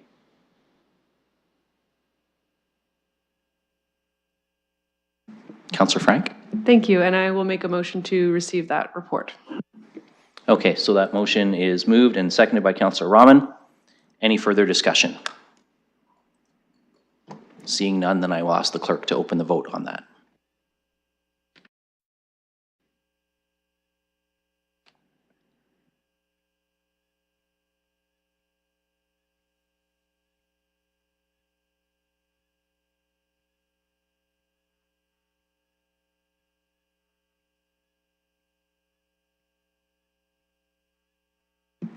Closing the vote, the motion carries 4-0. Thank you, colleagues, and thank you, Mr. Levin. And I appreciate, I know you probably thought you might be speaking sooner when you were arriving late, but we had substantial public participation meetings to get through, so I appreciate your patience with that. So moving on, colleagues, we are into the final section of our agenda now. This is deferred matters and additional business. There was additional business added to the agenda. We do have the deferred matters list first. So I'm hoping we can dispense with that by receiving the deferred matters list. Moved by Councillor Rahman. Councillor Frank, you have a question. Yes, thank you. I noticed that we've dealt with inclusionary zoning, so I was just wondering if that was going to be removed as well as, so that's under item 1, and then item 7, the first part, it does say complete, so I'm wondering if we're moving that or if we're keeping it because it's like a two-parter. So I can actually share that the motion that the clerk has prepared in eScribe is that the deferred matters list dated from last month be received, and it being noted that the committee clerk be directed to update the deferred matters list to remove any items that have been addressed by Civic Administration or Council. So with that information, are you prepared to second? Okay, so we are moved and seconded, and we will ask the clerk to open the vote on that.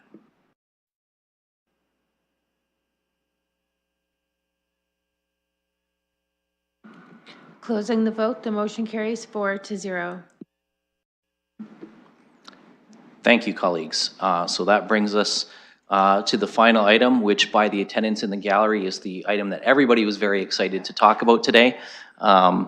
But all kidding aside, this is item 5.2, the green development standards. As colleagues are aware, a motion was circulated and a communication from myself and Councillor Frank. I do want to draw to colleagues' attention that some of the language has been changed slightly, and that was circulated and provided to the clerk as well. Just making a couple of tweaks to the language. So that item now is before us for consideration. Before we entertain delegations, and we can certainly entertain delegations, I also want to draw to colleagues' attention that there was a request, and because of holiday and travel time, the request was not received by the deadline, but there was an additional request for delegation status from Mr. Wallace on behalf of LDI. We also have requests for delegation from Ms. Balmer and Ms. Hodge. And I believe I had an indication from Councillor Rahman that notwithstanding our council policy that she was willing to move the delegation for Mr. Wallace. So I'm just going to go to Councillor Rahman and make sure that that is still the case. Yes, thank you. I'll do that with the notwithstanding clause. Okay, so we have a motion that notwithstanding our council policies and procedures, the delegation request from Mr. Wallace be heard on this item. Do we have a seconder for that? Seconded by Councillor Hillier. Any questions or comments before we vote? Seeing none, I will ask the clerk to open the vote individually as it's notwithstanding, and then we can move forward on the other two delegations as their regular addeds.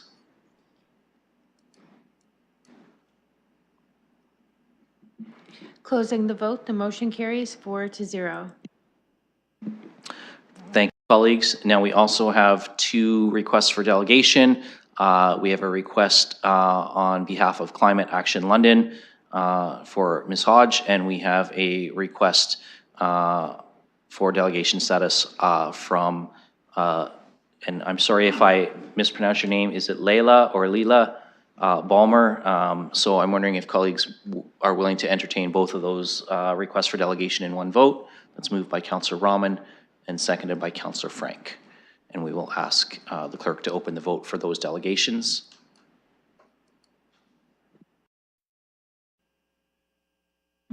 Closing the vote, the motion carries 4-0. Thank you, colleagues. So all the delegations have been approved. I am going to go in the order that they are in my agenda. And as Mr. Wallace is a late addition, you will be at the end. But we will go first to Ms. Hodge on behalf of Climate Action London.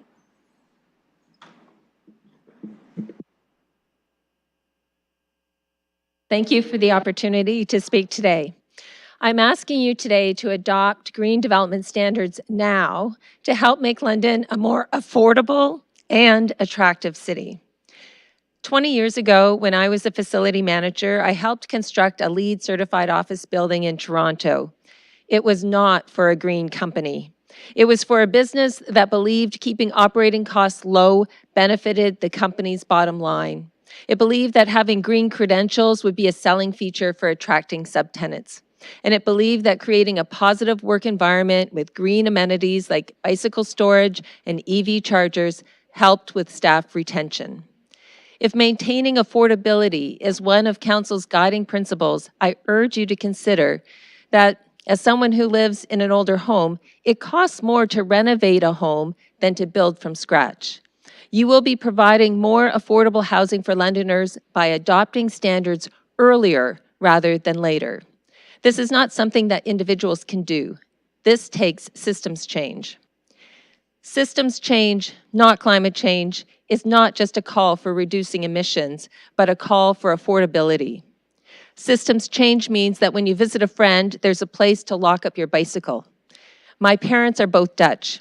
Do you know why so many Dutch people ride bikes? I was curious too, so I asked my cousins. It's not because they are noble or virtuous. It's not because they are fitness nuts or can't afford a car. It's because it is the most convenient option. And if council's goal is to make London a big city, we need other transportation options besides cars. We need to make cycling more convenient. Adding a bike rack to a townhouse development is not an expensive ask. It also has many co-benefits, like improving fitness levels, which decreases healthcare costs, a win-win in my books. Systems change means that when you live in a high-rise building, whether a condo or a rental, that if you choose to buy an electric vehicle, you will be able to charge it where you live. There is much talk about people hesitating to buy electric vehicles. A lack of charging options where you live is one of them. EV chargers are one amenity that can be very expensive to add after the fact. And it's not lost on me that we name our housing developments for the things that we are displacing. Oak Ridge, Warbler Woods, Fox Hollow. There's a growing realization that we are in a major biodiversity crisis, and London is sitting in the sweet spot of one of the most biodiverse cities in in Canada. One way to help offset this loss of habitat is to plant native vegetation. Several years ago, I was listening to Ben Porchuk relate a study done on chickadees. I don't know about you, but chickadees are one of my favorite birds. They are so cheerful and friendly. But one thing I did not know was that birds feed their chicks bugs and insects, not seeds. So bird feeders don't help raise their young. It takes about 4,000 caterpillars to raise a typical nest of chickadee chicks. And at that rate, the adult chickadee cannot stray too far from the nest to find them.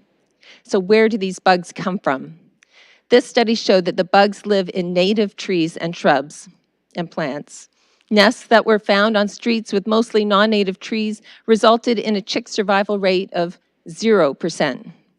Birds bring a lot of pleasure to people of all ages. Asking for the little vegetation that remains in developments to be native should not be onerous and often does not cost any more. City Council has been working hard to attract business and industry to London to create more jobs, to attract more people, especially in the tech sector. High tech is green tech. The proof is seen with the West 5 development, a highly desirable high-tech community that is green as a byproduct. Green development standards are not complicated. We know how to do it. We know how to build for more energy efficiency, how to conserve water and mitigate stormwater, and how to use roofs as an energy source and not a heat sink. In 2019, I stood before council and asked them to acknowledge that we were living in a climate emergency. It was a unanimous decision. This is a small ask to remove systemic barriers to taking climate action. I ask that you not delay. Just like the best time to plant a tree was 40 years ago, the second best time to act is now. I urge you to approve this motion today to begin adopting green development standards. Thank you, Ms. Hodge. And I will say that I stopped and started the timer because my fingers have been screwing up all the buttons today, so I'm not sure, but I'm pretty sure you were under the 5 minutes, and I appreciate that. And I will say that no sweaters were displaced when we named Argyle. But we're gonna turn now to Ms. Ballmer for her delegation. And we do have you on Zoom, and I can see that you're unmuted now, so go ahead. Good afternoon, and thanks for the opportunity to speak today. I will be brief, so you don't have to worry about timing. My name is Lella Bloomer. I'm a resident in Ward 7. And I will be brief, but I do think it's really important to speak today. I think it's important to voice support for making adoption of green development standards a priority for council, and to begin by looking at what can be implemented now, as councillors Frank and Lewis are suggesting. It's really clear to see the rapid pace of growth in London, and this is an opportunity for the city to be very clear about its commitment to doing things differently, to using a climate lens, to the principles and the goals of the Climate Emergency Action Plan, and to evidence-based best practice for development and growth. There have been a number of delegates earlier in this meeting that talked about making decisions that benefit from what we've learned over the years, and to not continue with the status quo when we know that that's not the best way to go forward. So right now, we know there's no question that buildings and communities need to be more resilient. They need to be ready to weather the frequent and intense weather events that we're experiencing and will experiencing more often, like flooding, extreme heat and storms. And they also need to, in every way possible, lower GHG emissions and support natural ecosystems and biodiversity. There's no question that this is the way forward. So if London wants to remain competitive in terms of attracting development and people, this is a chance to be really clear with developers and with residents about what the vision is for the city. I think it's really important to be intentional about what needs to happen for us to mitigate and adapt to a changing climate and to a changing world. And it's also really important to take every opportunity we can to act on evidence and best practice, and not least of all, common sense. So I appreciate the challenges that are outlined in the submission from the London Home Builders Association. I honestly recognize the amount of work that's involved in undoing policies and processes and administrative practices that exist and have evolved over the years that are supportive of doing things a certain way. And I understand how much work it is to transition to a different way of doing things, but we're living and acting in a time when the need for change is urgent above all else. So in my mind, that needs to be the priority, and I urge you to accept the recommendations in front of you. Thank you very much. Thank you very much. We appreciate that feedback and comments. And we will go now to Mr. Wallace. No? Okay, great. Thank you, and Happy New Year to committee, and welcome to an afternoon meeting of PEC. It's quite nice, isn't it? There you go. And so, and I do want to apologize for shouting out, but it is very difficult to hear up here today. So I know you made some changes. I think some more changes need to be made to get back to where you were at least. Listen, I wanted to... I was away. I do appreciate you providing me the opportunity to speak. I just got back last night. One of the things that I told my group was that if there was anything urgent, I'd send it around. Guess what? I got a letter from Councillor Frank, and it was urgent, and I sent it around. So I'm here for two reasons, really. Two requests. We're assuming this is going to pass, or you're going to move it forward. There's no mention here of staff working with the industry on some of these things. We'd like that wording in there, that staff to be work with the industry on this. And the reason is I got lots of feedback, and even to the previous delegations, we have some really life experiences, real experiences, like in West 5, of what actually happening.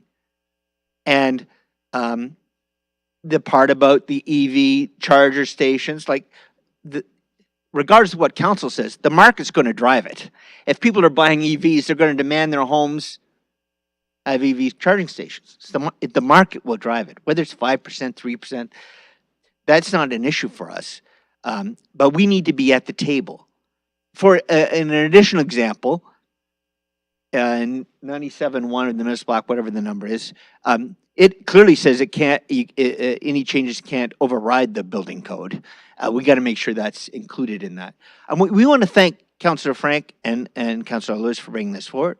Councillor Frank was kind enough to meet with us as an industry previous to Christmas to talk about what was your vision on the green development standards, and we really appreciate that opportunity. We wanted that opportunity to continue, and if this is a staff direction, we want to be included to talk to staff on through a working group to work through all these issues. The second piece is that there's a tremendous number of changes coming to the building code this spring. A lot of them have to do with the environmental standards, to be frank with you. And we think that having staff report back in Q2 is too soon. Why not push everything into Q3, Q4? In the fifth one, you've got Q2. The other ones, you got Q3. Make it all Q3, and we'll work with that. That gives us a chance to be at the table, and you be at the table. One last little comment that I'd like to make based on what I heard today. It's alluded in here, was talked about solar panels. It is an opportunity. It's not for every consumer. It's not for every builder. My suggestion is What happened to the golden rule? You have thousands of square meters of civic property that have roofs. Why don't you put solar panels on city properties first? See how it works, find a partner, make that happen, see what the economics are before you look to the private sector to try something that may or may not work and consumers may not want. But that's not your issue in the public sector. You have lots of opportunity to take the lead on this. That would be a suggestion from Mike Wallace, not from LDI. Thank you for the time, and I hope our suggestions can be incorporated in today's motion. Thank you. Thank you, Mr. Wallace. And while you may have been late with your delegation request submission, you stayed well under your 5 minutes, so that's appreciated. And we are definitely noting the audio challenges folks are having, so we'll try and work through those as we have the opportunities to do that. So that concludes our delegations. As colleagues know, there's a number of communications as well. Those can be received if there is a motion on this. But we don't have a motion on the floor yet, so I'm going to go to Councillor Frank and turn the microphone over to her. Thank you, yes. And I'm going to go a bit into detail about what the actual motion is and then some background as well, just to make sure everyone's on the same page. I do want to start by apologizing for the motion appearing on the added agenda. I hadn't realized that the deadline for the original one was earlier than I anticipated, and that is my bad because I did want everyone to have as much time as possible with this, so I do apologize. We have been working on this for months, so Deputy Mayor and I have had multiple conversations. We've met with industry partners, with staff, and various other individuals to get input and feedback on the motion before we put it before you. And based on their input, we have already made multiple revisions, although I am very happy to include the suggestions from LDI. As well, if this moves forward, it was always my intention that there be more opportunities for feedback from the community and from industry partners.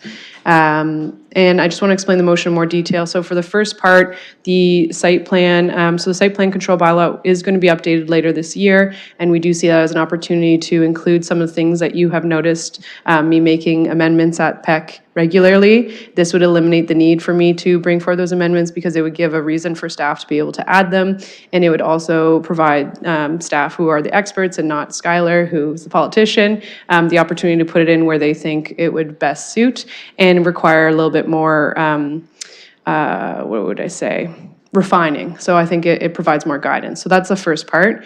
The two items related to bird friendly, to the golden rule, we do want to see the city facilities moving forward have bird friendly glazing when they're in the design world. So that's part B. Part C is specifically when we use the term bird friendly, we don't currently have a standard that we point to, and so being able to use CSA A460 is a federal standard, and that is what Part C is, just essentially using that as the goalpost when we use the term bird friendly. And then the final two parts, so again, Part E is directing staff to come back, and we are going to update it to Q3 2024 with an update regarding the scoping and the timeline of doing these green development guidelines and green parking guidelines. That will be their opportunity to come back and tell us how long it's going to take, what resources it's going to take, what's feasible and what's not. And then Part D is having staff, again, it's not writing a bylaw, it is directing them to review the legislative framework and municipal best practices to adopt a bylaw through section 97.1. So that, again, is directing them to do some research and come back with information for us to make a good decision. So that's the motion. And then I'm going to hop into my rationale. So based on my discussions with industry partners and on research, there are plans for the federal building code to be harmonized with provincial building codes. That's supposed to lay a pathway for net zero building by 2030, which is good because building emissions are the third largest source of emissions in Ontario, and in London they're the second largest source of emissions. So buildings create a lot of CO2 and other emissions. And about 60% of Ontario's building code right now aligns with the national code, but we need to continue moving along and make sure it's fully aligned. That said, depending on the whims of upper-level government and depending on any change in government, that might not occur, and that is my worry. So apparently the harmonization work is already delayed, especially with COVID, and I personally want us to continue working on this in absence of current legislation requirements from the federal and provincial government. I've confirmed that municipalities are able to develop their own green standards throughout this harmonization process, and they'll still be honored. So I think we need to be moving this forward. We have a climate crisis. The previous council declared a climate emergency, and this aligns with many of our plans in the strategic plan and our climate emergency action plan. And as well, I'd also highlight green development goes beyond just energy efficiency, which is what the harmonization process is. And so if we don't do green development guidelines or standards, we're missing out on an opportunity to comment on things like water conservation, biodiversity indicators, and I think that that is really limiting for us. So I'll also add, and Councillor Rahman will like this, we do have a crown jewel in London. It is our own utility, London Hydro, and by ensuring buildings are more energy efficient and moving towards greater electrification, we're keeping more money local and strengthening our local utility. London spends an average of $1.5 billion a year on energy, so the city entirely of London, not just the corporation, and $530 million is spent on electricity, so that stays local, which means $1 billion a year is spent on other gas types, and that's leaving our community. So the greater efficiency we have, the more money is staying local. And also by ensuring that buildings, both residential, commercial, industrial, are more efficient now, reduces the requirement for them to retrofit in the future. I just spent $12,000 in the past 2 years retrofitting my home. And so it comes to a point where people have to do retrofits. It's better if it's already incorporated in the building design now. So I hope to have your support, and I think that Deputy Mayor Lewis and I have done some good homework, and we seek your support in having staff do a little bit more homework for us so that we can move forward with some really good, meaningful steps in dealing with climate change. Thank you, Councillor Frank. So that's been moved. Although I co-authored the letter, I'm prepared to second it if no one else wishes to, but I will look to see if another member of committee wants to second it. Councillor Rahman, it's always ideal if the chair doesn't have to second something. So I appreciate that. So that's been moved and seconded, and now it is on the floor for further discussion. Councillor Rahman. Thank you, and through you, I appreciate the work that both yourself and Councillor Frank have put into this, and the amount of thought and discussion that you've had with industry partners and others in the community. I think that this is the right direction to head in to provide more alignment and to provide more forethought to these discussions instead of having them later on when the applicant's already been meeting with staff and going through the process of putting their development application forward. I do wanted to ask, and I know that it was noted in the communication as well, but from a staff perspective and just knowing how much staff have on their plates already, in order to provide this kind of feedback and report, what kind of, would we require a consultant? Would we be able to do this kind of work in-house? Thank you. Ms. O'Hagan. Through the chair, so we do have a work plan that we can update and modify as we get requests from council. So if this is put forward as a motion and approved, we would ensure that staff are able to work on it. Part of the report back in Q3 would identify some of those constraints, if any, and if we were looking to hire consultants to take on work, that would be identified at that point. So we do have capacity to do the background research, and we have been doing some of it already, and then we'll report back on any additional resources needed. Thank you. And further to that, I don't know if you're able to comment at all. I know that there are some other cities that already have some green development standards. Is there anywhere we can look already that has kind of started this process or has some best practices that we can look to replicate? Ms. O'Hagan. Yes, through the chair, we have done a preliminary scan, and there are varying levels of, I guess, grit or strength to green development standards across Ontario. City of Toronto does have green development standards. They also have the City of Toronto Act, which is slightly different than the Planning Act. The city of Whitby is one that we have referenced as well, and also many others across the province. So we can offline provide a list of other examples, but we are actively looking at best practices, and they're implemented through a number of different bylaws, guidelines, incentive programs. So that will all be part of the report back as well. Councillor? Thank you. And just my final question or thought that I wanted to provide, as we are talking about electricity and efficiencies as well, I do think it would be very helpful to include more dialogue with London Hydro on this, within this, and moving forward, into Mr. Wallace's comment about the golden rule. I hear you, and I can say that, you know, even within that conversation around development and what can be done, I think there's conversations that are appropriate to have with Hydro on what can be done for the development community as well. So I'm not sure if that's an amendment or if that's just something further to contemplate as we're going forward. Thank you. Thank you. And I'm going to, so I've got Councillor Hopkins on the speaker's list, and then Councillor Frank is back on the speaker's list. Excuse me. I will share a couple of comments myself as the co-author of the communication.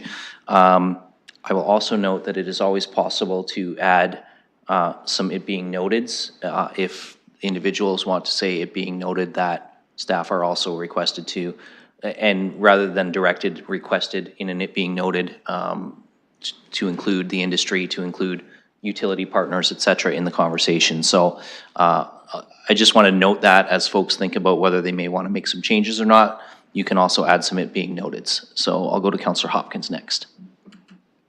Yeah, thank you, Mr. Presiding Chair. Just a follow-up question on Councillor Rahman's comments, which I appreciated. And before I go forward with that, my thanks to you, Deputy Mayor, and to Councillor Frank for the work that you've done in bringing this forward. It is important.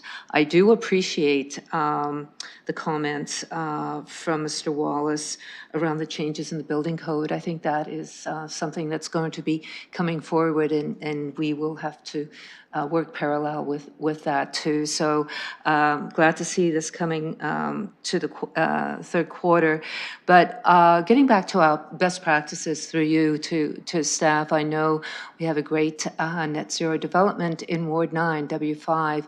And when I came on council a number of years ago, the developer, Sifton at that time, had to come up with their own standards. And I would think there's lots of examples, even in our own city, that we can rely on and speak with the development industry on what they're doing. I do think we're innovative, and we should sort of seize the innovation that's already going on in our city and build up on that. And that was not easy either. Changing standards, coming up with new initiatives did take time. And I think now's the time to do it. I really appreciate the comment from the public about now's the time. We can't wait, and maybe we're a little bit behind, but really appreciate this coming forward, and just wanted to sort of emphasize some of what's going on in the city and building upon that, and really appreciate the committee supporting this. Thank you, Councillor Hopkins. So if colleagues will indulge, since Councillor Frank is the mover and Councillor Rahman is the seconder, I'm just going to speak from the chair. I didn't think about that when I boxed myself into offering somebody else the opportunity to second, but I'm just going to share some comments and hopefully some brief comments. I agree with Councillor Frank that aligning particularly the first areas in Section A and B and C with the site plan control bylaw update that is coming later this year makes some sense. I recognize that we've the direction to report back to council is now in Q3. And quite honestly, you know, I will share with staff right now, if it ends up being Q4, because you've got 65 Ontario building code changes to deal with as well this year, I completely understand that. You know, Q3 would be great, but if it is delayed because of the necessity to adapt to provincial changes at the same time, by all means. But we did recognize that this had been on a deferred matters list for a long, long time with sort of no time frame, and that's not staff's fault. COVID came along. There's been any number of things that have delayed this, including other directions from council that have taken priority and knocked this down the list. So I do think that it's important we take some steps now, and I think about what our first two delegates said, and some of these are very easy. It shouldn't be difficult to ensure 50% of your plantings in terms of landscaping are native species. And I really reject a notion that there's additional cost to that. Now, I recognize that, and I'm glad that it's included in the language, we need to have a list for those applicants to consider what is native and what we consider invasive, and that has been updated. That was one of those language tweaks that was not included in the communication but is in there. And the same thing, and we've seen that with the bicycle parking. It's been pretty easy and low cost to add a few spaces to places where bicycle parking would be ideal, and we haven't had a whole lot of challenges with that with the applicants that they brought it forward. So let's just make it a standard operating procedure that we ask for these things in site plan control. And they won't always be perfectly what we're suggesting, and that's because, as we heard earlier, site plan is a give and take sort of approach to things. And so I understand that putting these in is not necessarily going to guarantee an exact percentage that everything can be achieved in every development. And to Mr. Wallace's earlier point, it does make more sense in some locations than it does in others. I will say to the Golden Rule comment, East Lyons Community Center has solar panels on the roof. I believe, Councillor Hopkins, can you confirm if Bostwick does or not? But East Lyons certainly does, and we also use the pool filtration system to help with the heating and cooling costs. So we are trying to incorporate that in more of our city facility builds as well, because, and we've roughed in EV charging stations. So we have been taking that seriously ourselves as well. And so that's why I'm supportive of this. I'm also supportive of the sections D and E. And again, this was a lot of conversation with Councillor Frank and I recognize that there are challenges to some bylaws in other municipalities, that we have to not be contrary or inhibit the building code, and that we don't really have enforcement mechanisms to exceed it.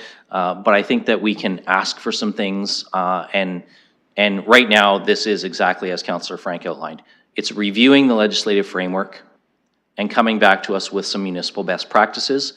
That will be best practices learned from some of the challenges too, because some of these municipal attempts have not been successful, and we will learn from that as well. So I think coming back with a learning and then identifying the tools that are at our disposal are okay. I'm really glad Councillor Frank highlighted, and I want to highlight it again, we're not asking staff to come back with a draft bylaw at this point in time. We are asking them to look at the legislative framework, including what the federal and the provincial folks are doing, and recommend to us how we might implement some of these things.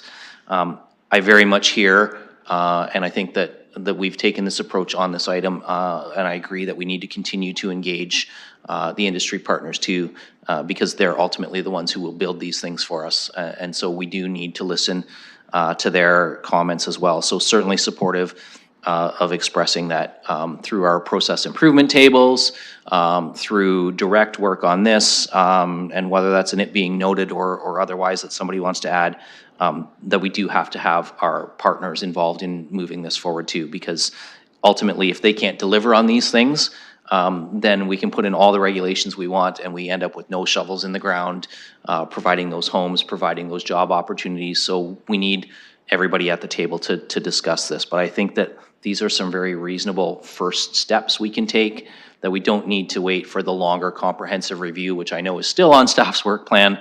But hopefully by chunking out these couple of pieces, that can be done a little bit more expeditiously. And then some of the other longer standing items we can deal with later on down the road. So I appreciate all the work that Councillor Frank has done on this, because I want to be very clear, she's done the heavy lifting. Yes, I have participated in some meetings. I've listened to some partners in the industry, but she's done the lion's share of the work in terms of getting this ready to bring forward today. So I appreciate her determination and persistence on getting this through. And it's not just her. We both screwed up on the deadline to get this on the regular agenda because we wanted it to be no surprise to anyone.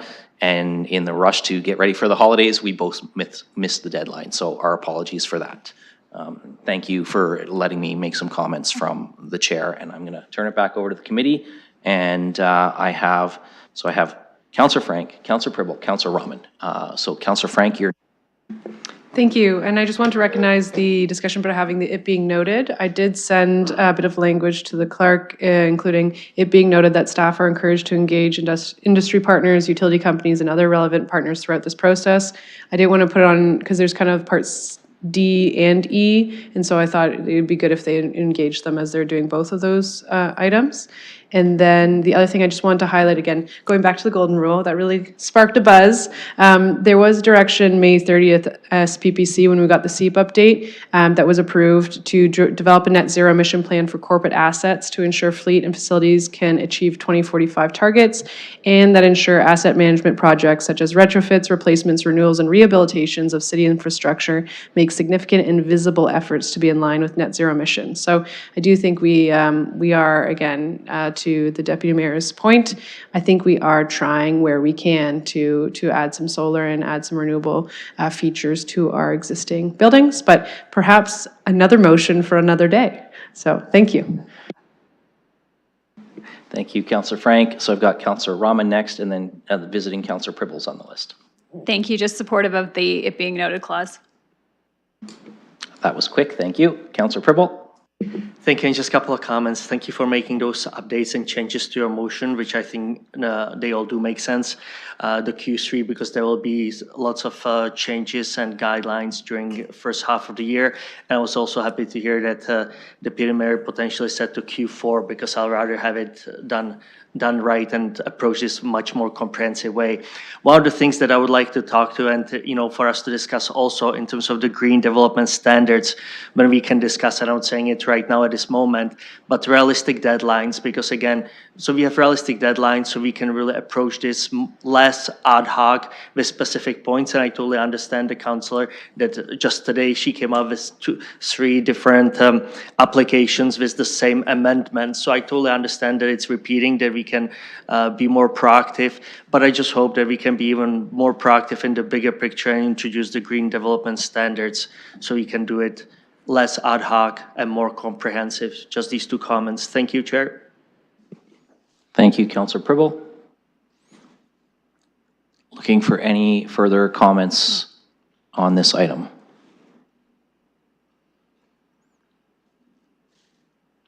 I see none. So this has been, so the original was moved and seconded, and then we have an it being noted clause as well that Councillor Frank has circulated some language over to the clerk, and I believe you can find that now in your e-scribe. And it's been updated to the main motion, it being noted that staff are encouraged to engage industry partners, utility companies, and other relevant partners through this process. So that is on the floor, and we will ask the clerk to open the vote.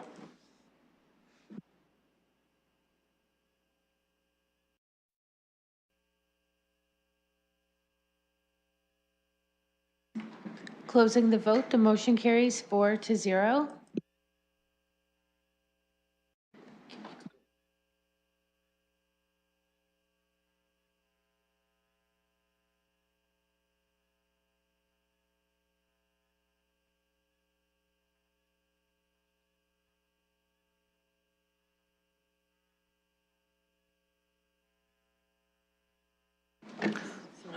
Okay, colleagues, before we move to adjournment, one minor housekeeping issue.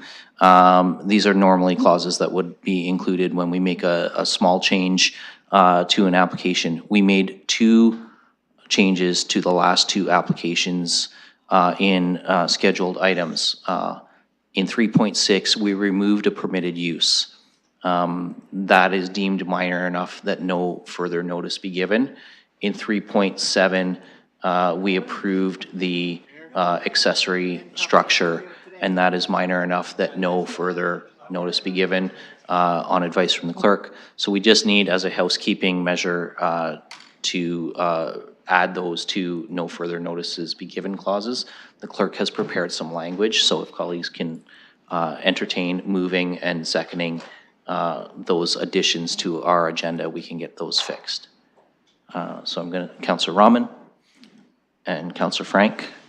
So we have a mover and a seconder for both of those. And I'll just ask you to bear with me for a minute while we get the things lined up in eScribe properly.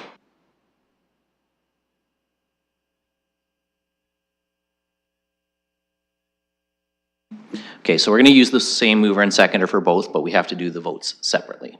So I'll ask the clerk to open the first one on 3.6.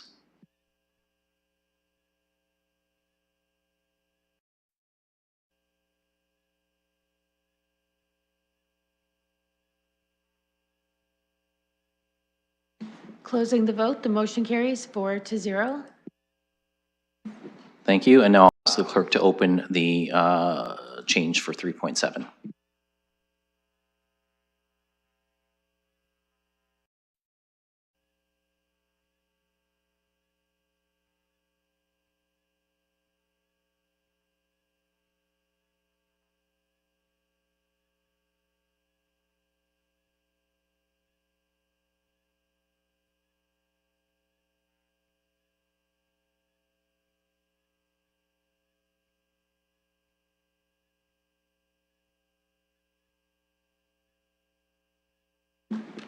I vote yes. I'm having some eScribe problems right now.